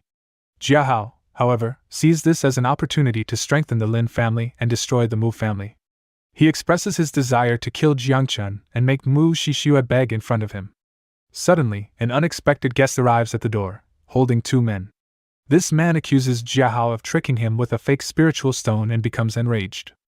Jiahao's men warn him that the guest is a martial artist, and Jiahao, feeling scared, tries to defuse the situation politely, claiming there must be a misunderstanding. However, the man is not convinced and grabs Jiahao's neck, demanding a satisfactory explanation. Jiahao's men try to intervene, but the man easily throws one of them into the wall, showing his martial prowess and determination to get answers. At Jiahao's home, the situation escalates as Jiahao's men threaten the man for hurting their young master. One of the men charges at the intruder, but to their surprise, the man proves to be more powerful. Despite this, Jiahao stops his man from further attacking. The man reveals that he is from a Grade D sect of the Martial Alliance, a powerful and influential organization. However, Jiahao's father is not deterred and orders his men to kill him regardless of his affiliation. The men brutally beat the intruder, intending to kill him, but before dying, the man activates a spell to alert his sect of his death. This action terrifies the man with the beard, who realizes the severity of the consequences for killing a member of the Martial Alliance. One of the men asks Jiahao's father, Master Huang, a question. In his place, the bearded man responds to his men's questions, dismissing their arrogance and ignorance. The man with beard explains that martial artists belong to the unified organization called the Wu Alliance, where all martial arts schools must register and be recognized. The Wu Alliance is divided into 4 major levels, A, B, C, and D, with D level being one of the lower tiers. The man who confronted the intruder arrogantly comments, "Just a disciple of a D-level sect." underestimating the significance of the Wu Alliance and the potential power of someone affiliated with it. The bearded man admonishes the ignorant man, explaining that a disciple can only qualify as a member of a D-level sect if they have achieved a certain level of proficiency in martial arts. The requirements include reaching at least the mid-stage of the Ming Jing level and the 12th position of the highest combat mid-stage of the Hua Jing level. Realizing the potential danger they might face from the skilled martial artists they just killed, one of the men expresses concern about potential revenge. The bearded man decides that their best course of action is to shift the blame onto the Lin family, who were involved in the incident from the beginning. They plan to take the money and valuables from the Lin family before leaving. They start to take everything they can. After some time, two mysterious individuals arrive at the scene. The newcomers observe the destruction and comment on someone else beating them to the killing of the Lin family. The two individuals are revealed to be from the Divine Fist sect, seeking revenge for their junior brother, who was killed by Jia Hao's men. They arrive at the scene and find that not a single person, not even the dogs, survived the attack. They mourn the loss of their junior brother and vow to avenge him. The girl from the Divine Fist sect examines her junior brother's body and notes that he had 4 distinct chi energies on his body. She recognizes the chi of the 3 remaining culprits and declares that her Xinquan gang will hunt them down and seek justice for her junior brother. Meanwhile, Shixiu watches the news and learns that the Lin family, known as top jade tycoons in Jinling, was brutally murdered, and their ancestral mansion was destroyed by unknown assailants. The police suspect that it was a case of organized crime, but the true identity of the culprits remains a mystery. Shixiu asks if Chen has done it. Chen denies taking full responsibility for the massive catastrophe that happened to the Lin family. He admits to leaving them with hidden danger, but he never intended for it to escalate to such a level. He suggests that the Lin family's unjust actions and their many enemies might have played a role in their downfall. Shixiu agrees with Chen's assessment and acknowledges that the Lin family's unscrupulous wealth and behavior could have made them a target for revenge or blame. After their conversation, Chen gets ready to go to school. He tells Shixiu that he'll see her later in the evening. However, deep down, Chen is looking forward to the confrontation between Xia Bai and Gu Wenqi's associates. In this scene, Guan is feeling nervous and anxious as she plans to give Xia Bai a drink laced with a compromising video. Her intention is to destroy Xia Bai's family and help the Gu family escape trouble. However, her plans take a turn when Xia Bai and some men arrive at her hotel room. Guan gets frightened when she sees the men with Xia Bai at her door. She tries to resist their entry, but the bald man seems to take pleasure in seeing her struggle. Xia Bai confronts Guan, expressing that he was aware of her ill intentions from the moment she invited him to the room. Despite knowing her true motives, he still came to give her a special gift. As the situation escalates, they try to force Guan while she pleads with them and Xia Bai to let her go. Xia Bai confronts Guan and opens the camera, revealing that he has evidence of her cheating on her date. He threatens to expose this information, which would lead to her downfall and leave her with nothing. Outside the hotel, Chen is waiting in his car and decides it's time to take action to clean up the situation. He calls a news channel, specifically the Qianchuan Express, and proposes the idea of an exclusive blockbuster story. He hints at the juicy details at the Royal Hotel that could make for a sensational news story.